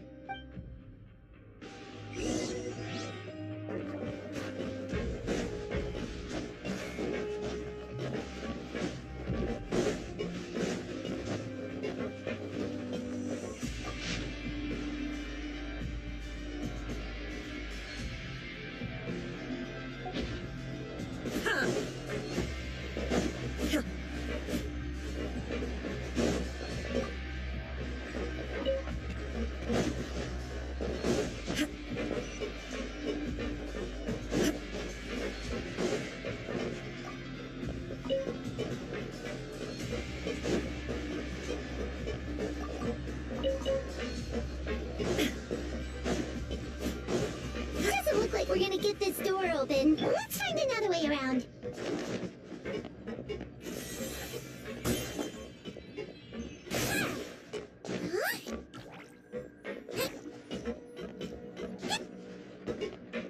This one's closed too. What's with those carts and tracks? Oh, maybe it's one of those doors that opens when it senses cargo passing through.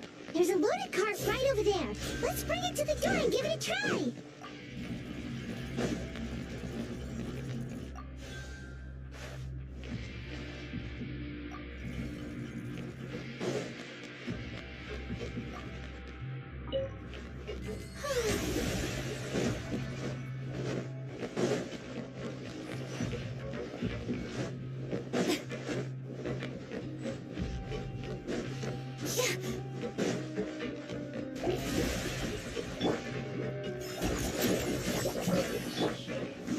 Gather! I see everything. Shine down!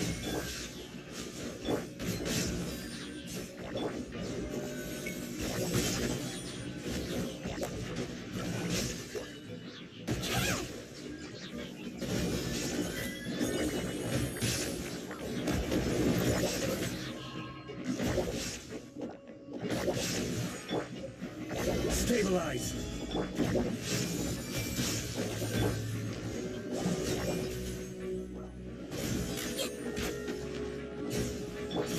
Illusion shattered!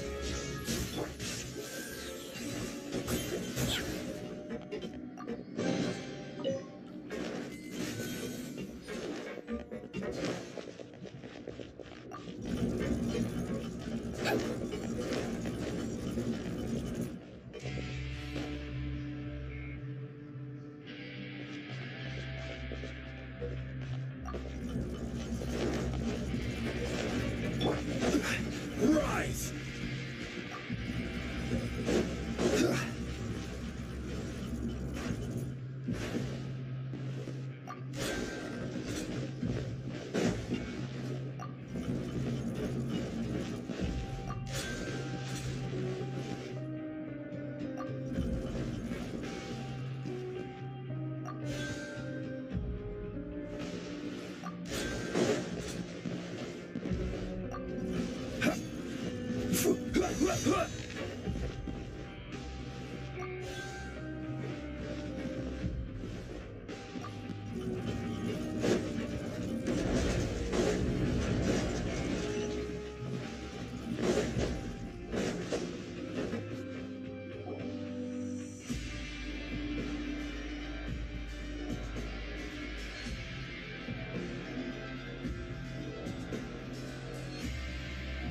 This room's much smaller than the others. Judging by the implements on the table, this looks like a potion-making lab. Head nurse! Over here!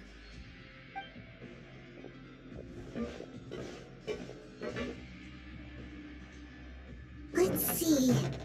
Huh? Robot's clothes. Why would he change here? Perhaps they stripped him down, left the clothes behind, and disposed of him somewhere else? Yikes, Seedween, where did that come from?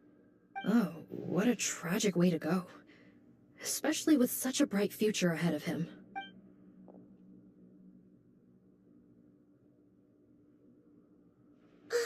There's a path leading further on, Officer Morgan. Let's keep up the pace.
you serious? You're telling us that within a day, our faces are going to rot like yours? Fontanian physiology changed dramatically after that great flood, and it's not as compatible with this face-changing solution as before. The side effects are as you can see. Why didn't you say anything before we all used it?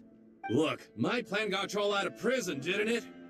You'd have much bigger problems to worry about right now if the Marshal Say Phantom found out about your other crimes. Consider an ugly mug getting off lightly. Ugh. You're just lucky we didn't leave you in there after you disappeared on us with no warning. We only let it slide because we're former partners. And now you have the gall to pull a stunt like this? Partners? Make no mistake, each of us is only looking out for himself. If you place too much trust in others, well, I'm afraid that's your problem. You hid things from me too. Remember how you each had a spare potion? You kept quiet about it until we planned the prison break? Oh, and you didn't have a secret spare? Then do you want to explain how you melted your face off before all this? Guys, that's enough. Calm down. It is what it is. Arguing won't change anything. What's the plan, Parton? I'm assuming you brought us here for a reason? There is no plan. We followed him here on the promise of more juice, but it turns out there ain't a drop here. Besides, what does it matter now anyway? He already said, even if we did get our hands on more of that stuff, switching faces again solves nothing. They're still gonna melt off eventually. I said enough arguing! Parton, tell us the plan. The most practical solution is to continue using the potion. Keep switching to a new face before the ulcers can start forming. Are you kidding me? This stuff was hard enough to get a hold of even when we had a supply. Now you're asking us to use it like skin lotion, after the flood all but wiped the supply out? Well, there is another option. But you'll have to make a deal with me first. Okay, now we're talking. What's the deal? I have a document I took from that researcher that details how to make a replacement. Just give me one bottle of the undiluted fluid, and I'll get to work. What's the problem? I thought you always kept reserves. Or do you really just have one spare bottle each? What do you think? That we were shipping them into the fortress of Meripede by the basket load? Well then, say hello to never showing your marred faces in public again. I've heard enough! Get him! Let's see if that document even exists! Freeze! Marshal Say Phantom! What? Who let them in? Officer Morgan, before anything else, please find out Rawat's status. Rawat? I don't see him. Hand over the hostage now, if you want any chance of avoiding an extension to your sentences. Spare us your condescending attempts to coax us back to our cells. You think we're looking to negotiate? Rawat is dead. Parton? Arrest them all! Don't let anyone get away!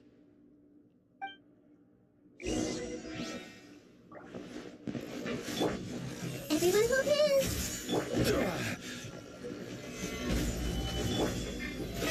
Oh, brilliant! This is order.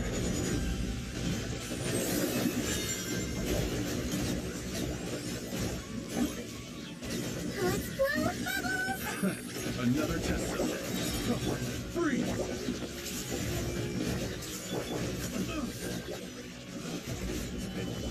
The wrong test subject. Order guys.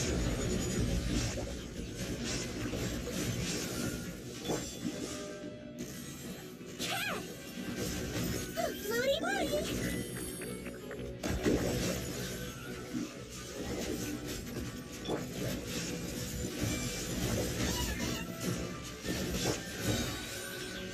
Solidify. There is no escape! Yoo-hoo! I swear, it's for medical research!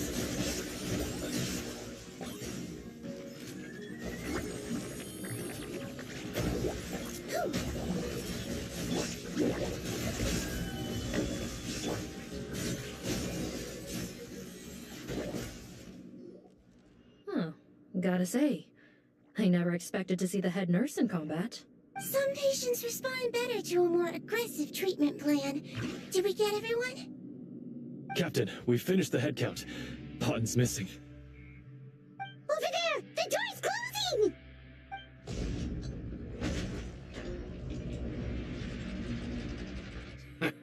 One group trying to arrest me, another trying to hunt me down. Good.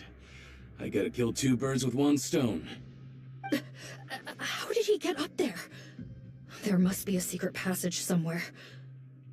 Find it! Don't waste your energy. I already sealed it off. How naive. We have more people outside. If we're not back out by the agreed time, they'll come to our rescue. Well then, you'd better hope they get here in time. There's some kind of gas leaking from the pipes. Oh, be careful, it's poisonous. This is our distribution center, where we store the product derived from our source solution. We had to use special fire prevention methods to prevent contamination. The pipe network here was designed to emit a gas for firefighting.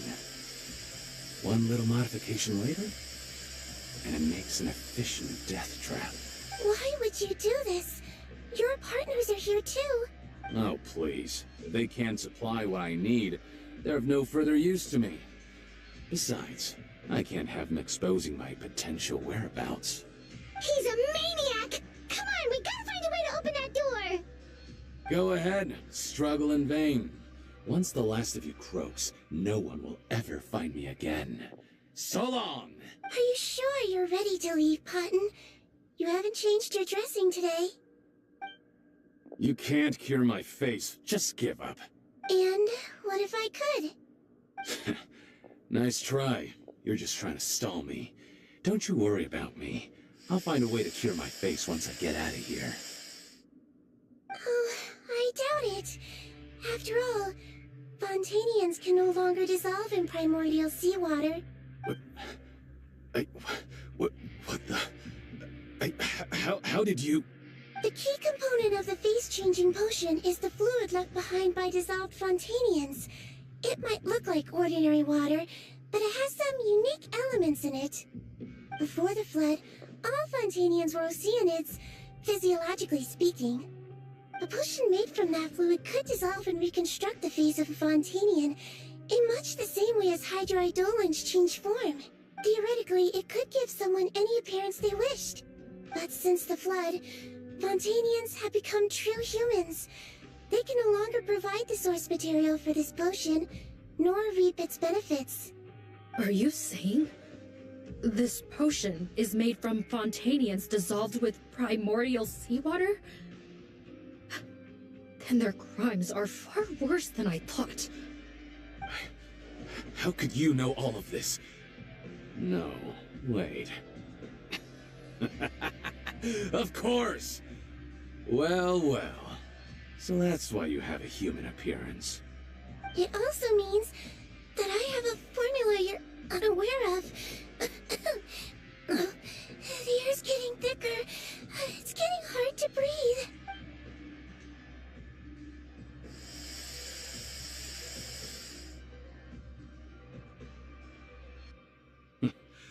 I might get to make a deal today after all. Alright, keep talking. How do you intend to give me the formula? Oh, it's not a formula, but a finished product. I have a bottle of it right here. What? When I tried Rawat's skincare product, I noticed it had a certain special component in it. So I had my friends gather some other ingredients for me, and sure enough, a little experimenting later, I'd produced the potion. I'm guessing his skincare lotion contains the fruits of your joint research? Huh. Impressive guesswork. Yeah, we were a supplier for some of the raw ingredients. But it only contains a tiny amount of the active ingredient. The effect is minuscule compared to the undiluted fluid. Well, I found a way to reverse the dilution process, giving the skincare lotion a similar effect to the fluid it is derived from. That's impossible. If I tell you some of the ingredients, I think you can figure it out. First, you need to combine tainted hydrophantasm tissue with transoceanic pearls at a ratio of around 3 to 7. Tainted hydrophantasms and transoceanic pearls. I see. Can't believe I never thought of that. So, can we make a deal? Sounds good to me. There's a delivery pipeline beneath this window. Drop the potion in, and I'll release you all. Nope, not trusting you that easily. You're like those naughty kids who try to hide their illness. Open the sluice gate first, then I'll hand you the potion. Even if you're not bluffing, your potion won't cure my face permanently. You really think you have any leverage here? I'm not closing the valve this time. Clock's ticking. Fine, then I'll just stand here with the potion in my hand. And when I faint from the poison, I'll drop it and it'll be destroyed. No.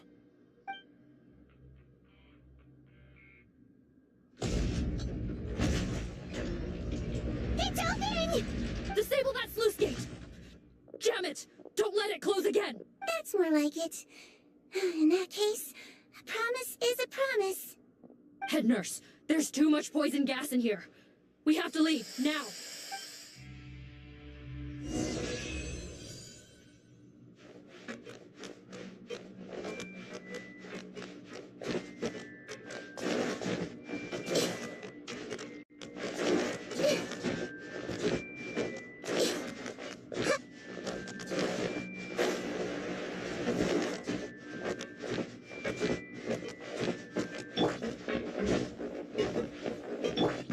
Crumble!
That was too close. That button is a real nasty piece of work. Oh, don't be too quick to sit down. Moving around a little will help relieve the soreness. Same goes for you, Traveler. Oh, but Paimon, you should be fine, right? Flying fast is pretty tiring too, actually. Anyway, that's not important right now. Paimon's still shocked to learn that there's a whole criminal operation going on behind that skincare lotion. Shame I ended up giving the improved version to Potten after finally making it for you. I'll make you some more, I promise. No, please don't. Paimon doesn't want to use that stuff anymore. Still, it was a pretty good job that Paimon wanted to buy some in the first place, huh? It ended up saving everyone's lives. That's gotta count for something. Yeah, Paimon was just kidding. Head nurse, I've done a final head count of our team and the criminals. Everyone's here and doing fine. We're ready to escort the fugitives back to the fortress of Meripede. It's a shame that we didn't find Rawat. At this point, I'm afraid he's probably deceased. What a horrible bunch. Especially that Potten guy. If he hadn't made good on that deal, we'd all be dead because of him. No, we wouldn't. I always keep a whole bunch of antidotes on me for emergencies, and one of them neutralizes that poison gas. We'd have been fine, even if you hadn't opened the gate. What? Then why did you give him the potion? If this is true, I must concur. Sorry to be blunt, but I think you made a bad decision by handing him that bottle. If he changes his appearance and flees Fontaine, it's unlikely that we'll ever find him. No matter how cooperative his accomplices are when we question them. No, you don't understand. I gave him the potion precisely so we could be sure where he'll go next. What do you mean? We gotta hurry. She won't last much longer.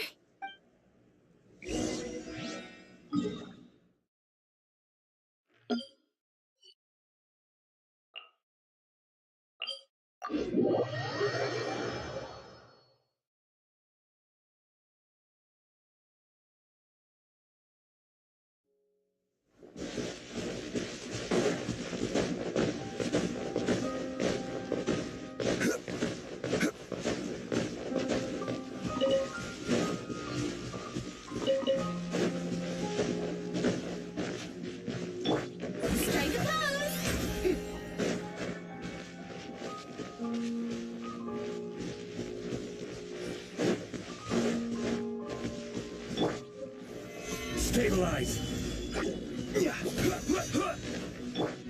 This may hurt a little. Shine down! Huh.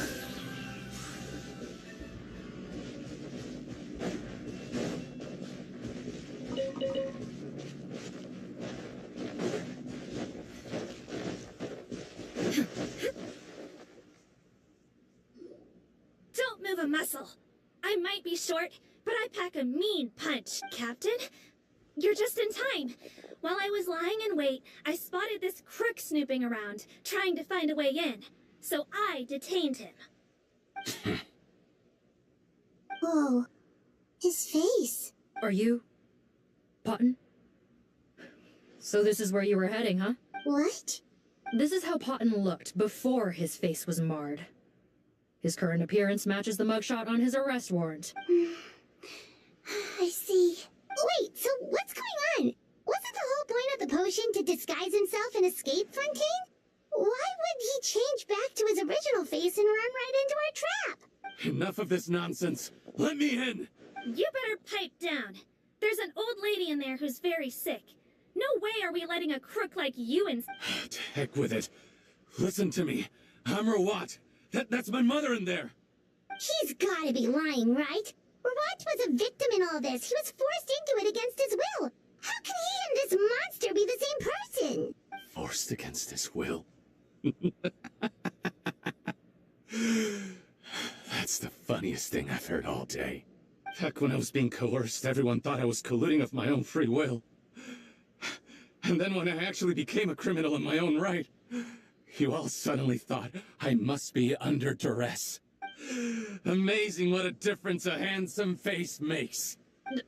Save us the speech. Explain yourself. You want an explanation? Fine. I'll tell it how it is. When I was just Potton, the whole world treated me with contempt. Ew. What do you want? Get away from me. Women despise me. Collaborate? You don't look like much of a researcher to me. My peers scorned me. Mr. Potton, was it? I'm most interested in your research. Consider my offer carefully. I doubt you'll find other investment opportunities. Only villains would work with me. You want out of the game? Forget about it. Turns out, I slipped up a little. Left your picture with some Marechaussee Phantom officers. Easy mistake to make. Now they've listed you as an accomplice and drawn up an arrest warrant. So I suggest you put any thoughts of running away to rest. If you get caught by the guards for being in the synth business, you ain't ever seeing the light of day again. There was no way out for me. Until I could stop being Potton. Mr. Rawat, I have something I'd like to tell you. I became popular with women.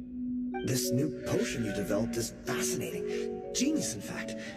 Would you consider working with me? I'd be happy to sign a licensing agreement. My peers looked up to me. I'm very interested in your research, sir. You must no doubt have offers from countless investors, so far be it from me to ask for a full collaboration, per se. I merely wanted to express my interest. No pressure at all, naturally. And the villains even began to fear me. Becoming Rawat showed me what a superficial world we live in. But I did not hold a grudge. After all, this superficiality could be made to work in my favor. Or so I thought. But alas, the world seemed bent on finding a reason to make me despise it. Mother, I'm back. How are you doing? Who are you? I bought the best medicine Mora could buy, but nothing would cure her illness. In the end, I hoped she'd at least be able to see her son one last time before she passed, but when everyone else rejected me, the only person who cared about me was my mother. Then, when I became a rising star in the Fontaine Research Institute, I was unrecognizable to her. have to let her see me again. Even if it means donning my own wretched, ugly face. Well, is that enough explaining for you? Now do you understand? Let me inside already! Have you ever considered if you'll even be able to look your mother in the eyes after what you've done? You found a way to completely change your identity. You could easily have escaped from them. But no, you chose to keep working with them. Why would I want to give up on such a lucrative business? The profits were dozens of times that of the synth business, and it was all above board. So you kept being a villain just for the money? Villain? By what standard? Is doing evil deeds really what makes someone a villain in your eyes? Or does it all come down to the way they look? None of you saw a villain when I was wearing my other face, did you? You have no right to judge me! You're all just fake people living in a hypocritical world! I regret nothing! My mother would understand! You're a villain to the core! But especially that tongue! Honestly, I don't see a villain when I look at your current face either. Don't humor me. You don't seem surprised by my confession in the least. How long have you known the truth? I didn't know anything for sure until you chose to take that potion bottle and spare our lives. But if you're asking when I started suspecting you, it was the first time you came to see me at the infirmary. I had to confirm my suspicions. That's why I chose to join this investigation.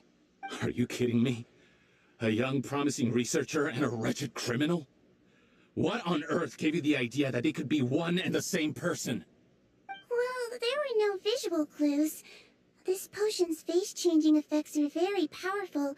Even as a Melazine, I couldn't see through the disguise. But I believe I understand humanity a little better than most of my kind. Humans have certain fundamental qualities that do not change with their appearance. Fundamental qualities, huh?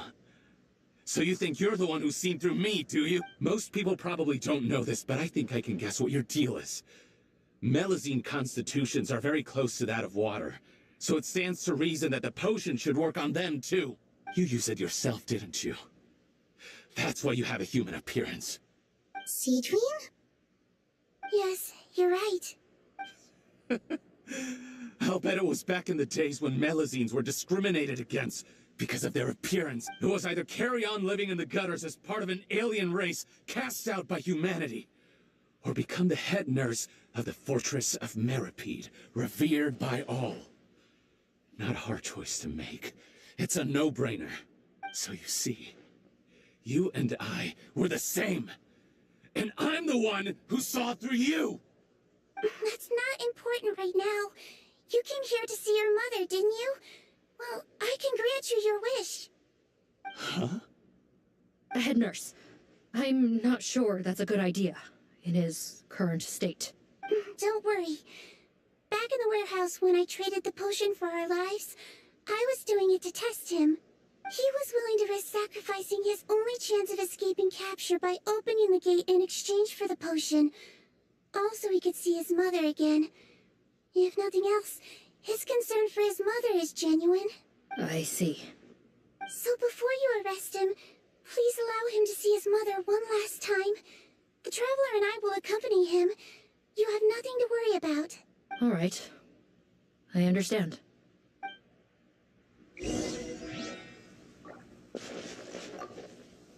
I don't trust this guy much. Be careful. Join the head nurse inside. If he... I see everything!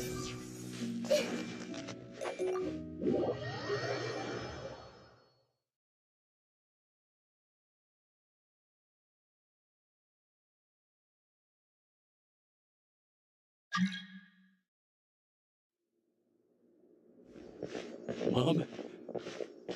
It's me, Podden. Your son. You recognize me now, don't you? Mom, what's wrong?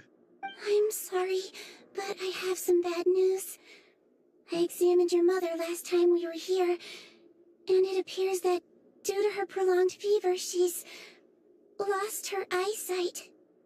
What? Your appearance no longer has any bearing on her ability to recognize you. But there are always other ways to remind our loved ones who we are. Wouldn't you say? No, it can't be. Please, Mom, open your eyes. It's me, your son, Potton. If you really can't see my face, then here, take my hand. Tell me you feel your son's hand. I've done so much to get to this point. Please, you have to recognize me. No. The temperature of his palm must have changed. I'm sorry. It seems I couldn't bring him back to you after all. It's you. Thank you.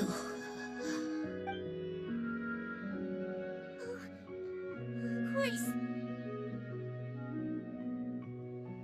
Mom, why will you answer her and not me? Why? No more questions, Potton. She's gone. Mom?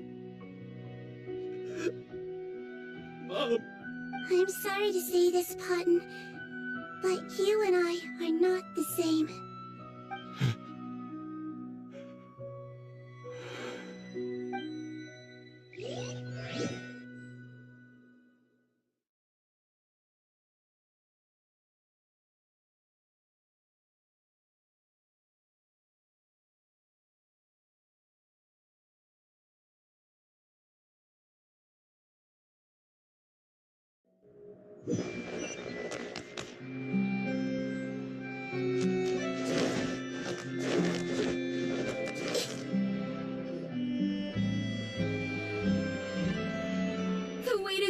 Everyone!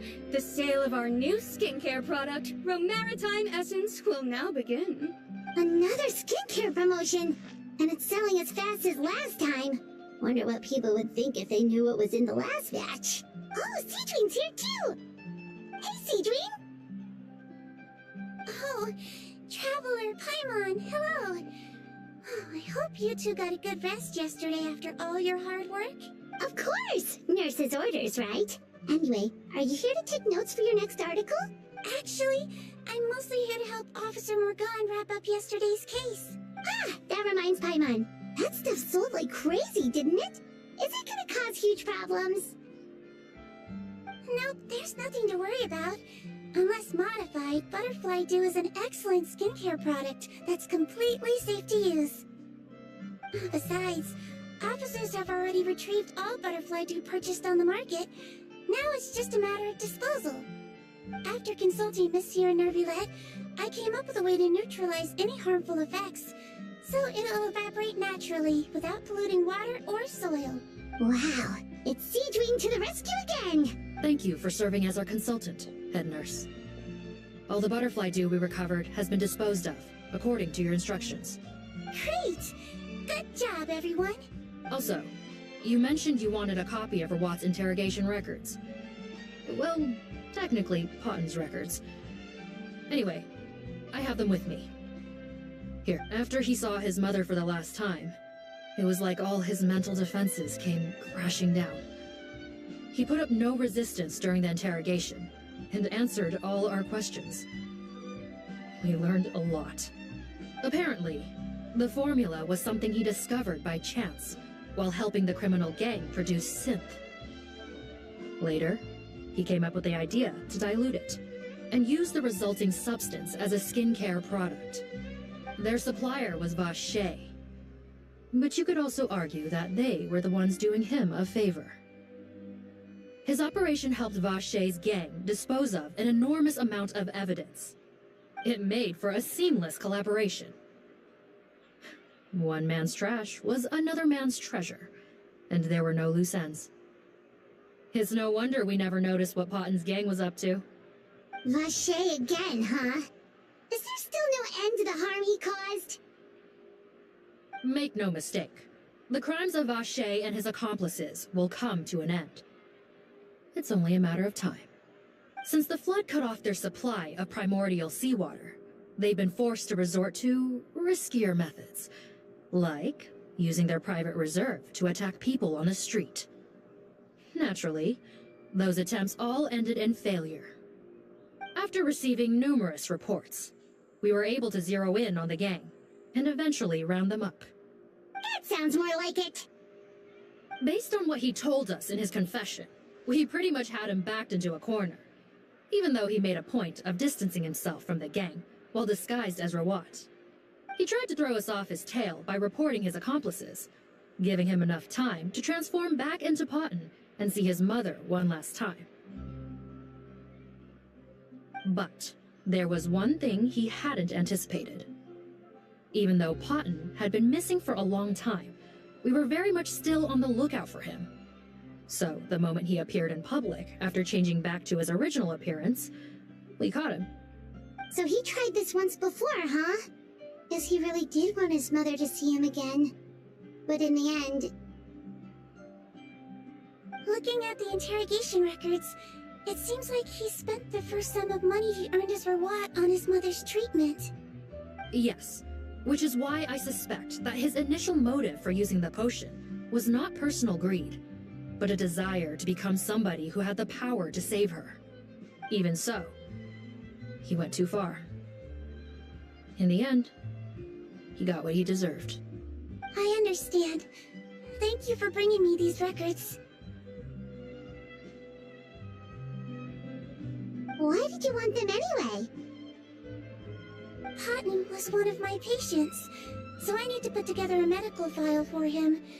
My teacher always stressed that a person's life experiences are just as important to their file as their medical history. Why are you still treating him like your patient? Isn't he kind of beyond redemption now? That may be true, but a patient is a patient, regardless of the choices that bring them to my care. One last thing, head nurse. Please keep everything you know about this potion a secret. It would be for the best if most of Fontaine knows nothing of its existence. I know my fellow officers and I will be able to sleep easier if that's the case. Of course. Not to worry. Thank you for understanding. I'll take my leave then. So, Cedrine, did you really use that potion yourself? Why do you sound so surprised, Paimon? I told you all about it. It was quite a while ago now. You mean that story about the witch and the potion? So it was really, actually, genuinely a true story? Yes, it really, actually, genuinely was. But... I know. There are some secrets I can't tell anyone about. But considering everything we've been through together, I know I can trust you with them. Before I tell you though, could you follow me somewhere? I want to pay my respects to an old friend. Of course!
Seriously, they're here too!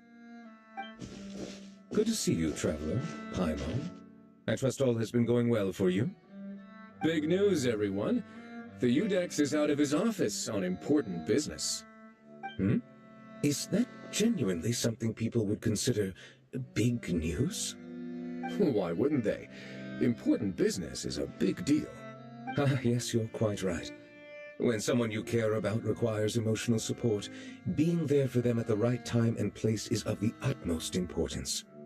After reading the Maréchal Phantom's reports, I had a feeling a trip here might be in order. Take note.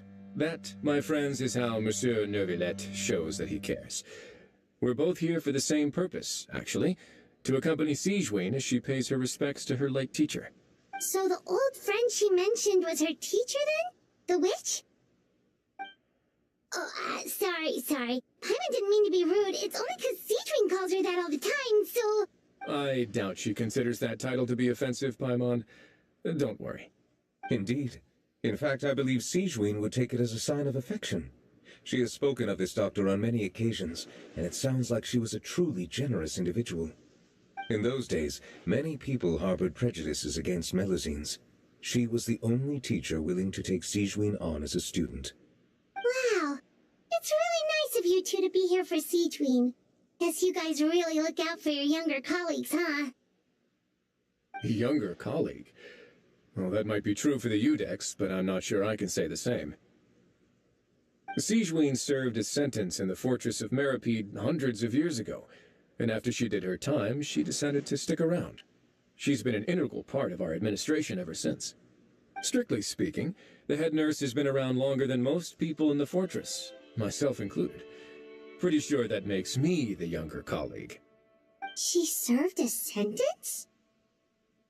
Yes. Long before I became Udex, there was an ancient law in Fontaine that prohibited any attempt to transform another species into a human. Initially, I and most researchers believed this law to have been imposed due to ethical concerns. But now, it seems more likely that the law was nothing more than an insurance policy, a way for Egeria to ensure that her people would remain insulated from the truth, thus enabling them to lead more straightforward, happier lives. Ignorance is bliss, as they say. Sigewinne had her reasons for choosing to obtain a human form, but the act was nonetheless in clear violation of the law. Could you tell us a little bit more about what happened back then?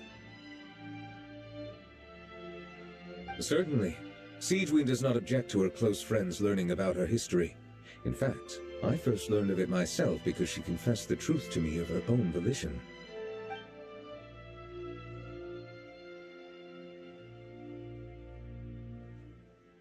Even with their daughter so ill, they kicked you out? Stubborn as always. And prejudice isn't a disease I can cure either.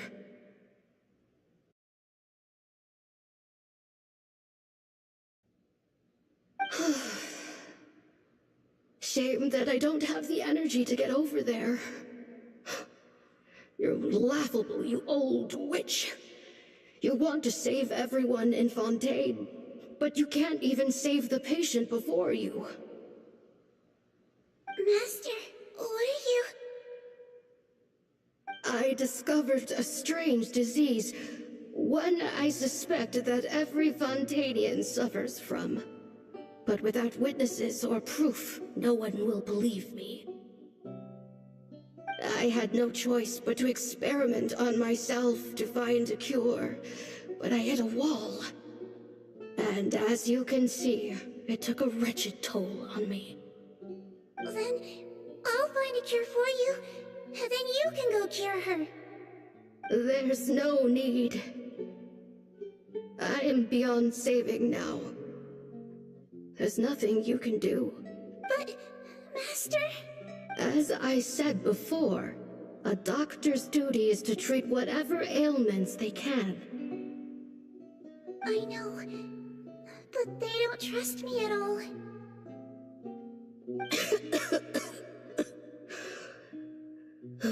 That girl. She's your first ever patient, isn't she? Tell me, what caused cost are you willing to bear to see her cured? I'll do whatever it takes. Even if it means breaking the law and being punished for it? As long as I don't hurt anyone. Yes. Spoken like a true student of mine. Then I shall make one more final gamble. And see my experiment through to its end. Leave me for now, and come back in 2 hours. If I am able to work this miracle, then I will have found a way to save all Fontanians, and I shall be able to help you treat that girl.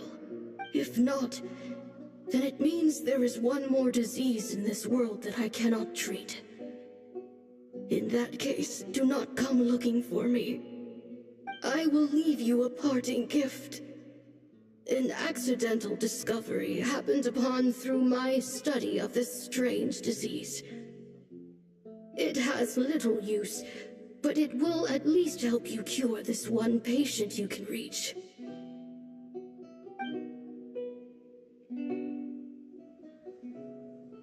When Sigewinne returned, the miracle had not occurred. She found a potion bottle and a note on the table. After using the potion as instructed, she gained her current form, breaking Fontaine's law in the process. And after I had confirmed the veracity of the events, I gave my verdict. So that's what happened. I fear Sigewinne only understood the full story after the truth about the dissolution of Fontanians was uncovered. When I reflected on all this with that knowledge in hand, I felt a deep sense of regret.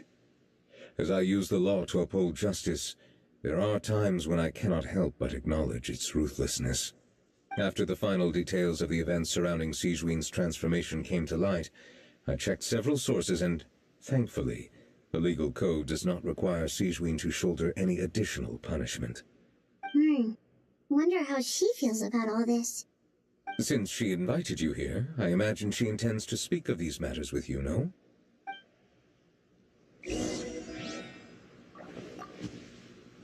On behalf of the Maréchaussée Phantom, I would like to once again thank the Fortress of Meripede for your assistance in the response to yesterday's prison break. Our head nurse and the Traveler in Paimon did most of the heavy lifting, I would say.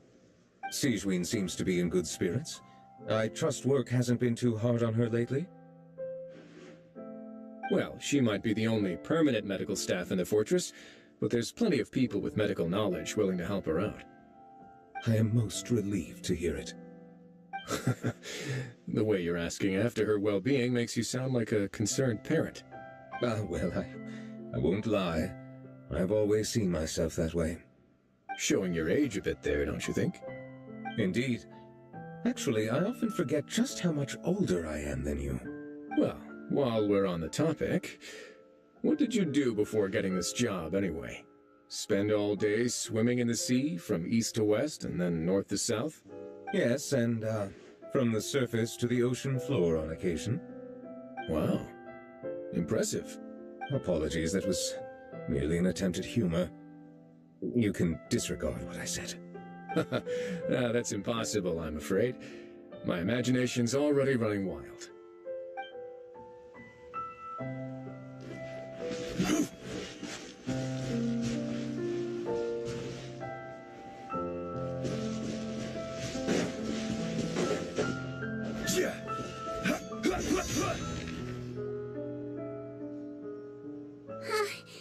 You're here.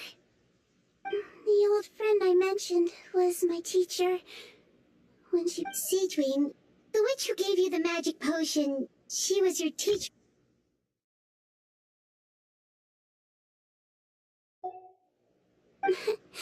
Sounds like Monsieur Neuvillette filled you in. After learning the truth, it must have been hard to process, huh?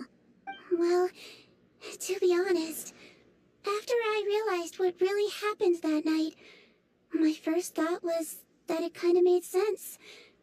It seemed exactly like the sort of thing she would do. But she was planning to sacrifice herself and never told you. That's just who she was. If lying is what it took to get a kid to take their medicine, then that's what she'd do. All right, but why did you turn yourself in? I broke the law, simple as that. My teacher made her choice, and I made mine. True. It's just the way Patton framed it when he was asking you all those questions, it made Paimon really mad. You're not like him at all, and everything Neverlet said confirms that. And yet, you were still convicted and thrown in prison.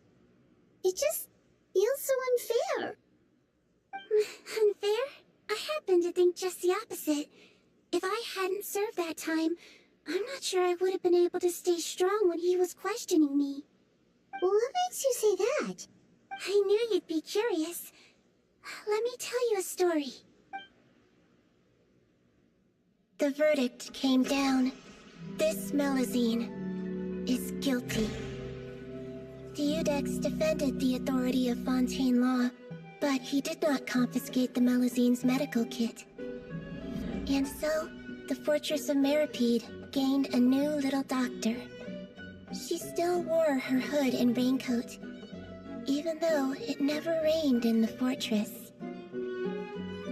Perhaps thanks to her human appearance, no one refused her treatment. She treated more and more patients, and her sentence grew ever shorter. Finally, the people of the fortress could not live without her, and though her sentence ended, she did not leave them either. Then one day, she received an invitation from the outside world. The location seemed familiar, and when she arrived, an old lady was waiting for her. She saw right through the Melusine's disguise, but didn't reveal it. Instead, she asked a question. Tell me, why do you think you gained the respect of so many people, despite being a Melusine? Because I look like a human? It's been 50 years, Sijuin, and you haven't aged a day. I think everyone knows you are not human. I finally found you, after all these years. I still remember, you know. It was you who saved me that night. But how? I was no longer a Melusine by then. Does it really matter if you're human or Melusine? I remember the warmth of your palm. It's quite unmistakable. And you know what? It hasn't changed one bit. You don't have to hide anymore, Sijuin. These days, everyone wants to make friends with Melusines. And I think that it's all because of you. I'm sorry I couldn't say this until now, but thank you, Dr. Melusine. Now that's an ending Paimon can get behind. After hearing everything Patton said, I wanted to tell him that it didn't matter who he looked like on the outside. But it was too late. The warmth in his palm had already disappeared. I tried to treat him, but the roots of his problem had nothing to do with his face. I understand. Thanks, you two. I appreciate you being here for me while I talk this through.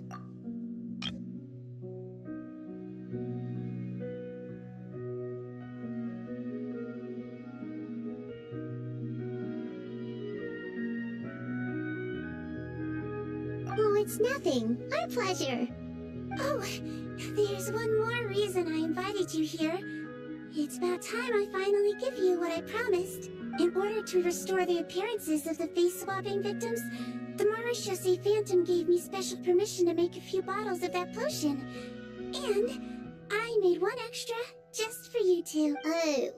We don't need it though. Shouldn't we destroy it?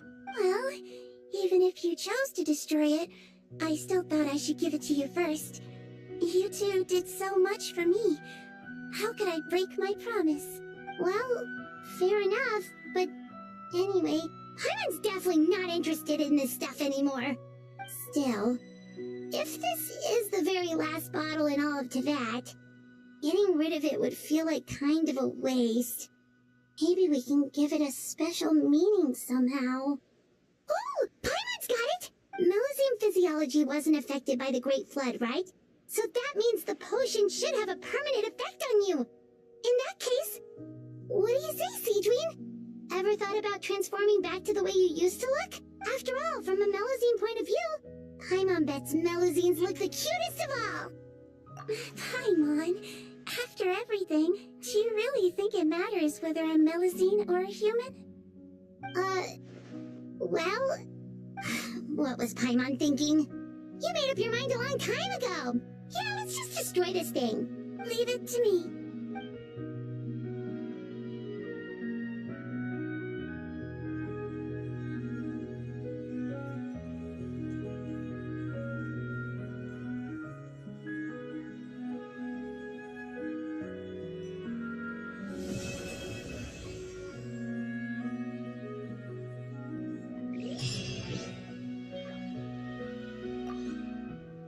I'd like to stay here with my teacher for a little longer.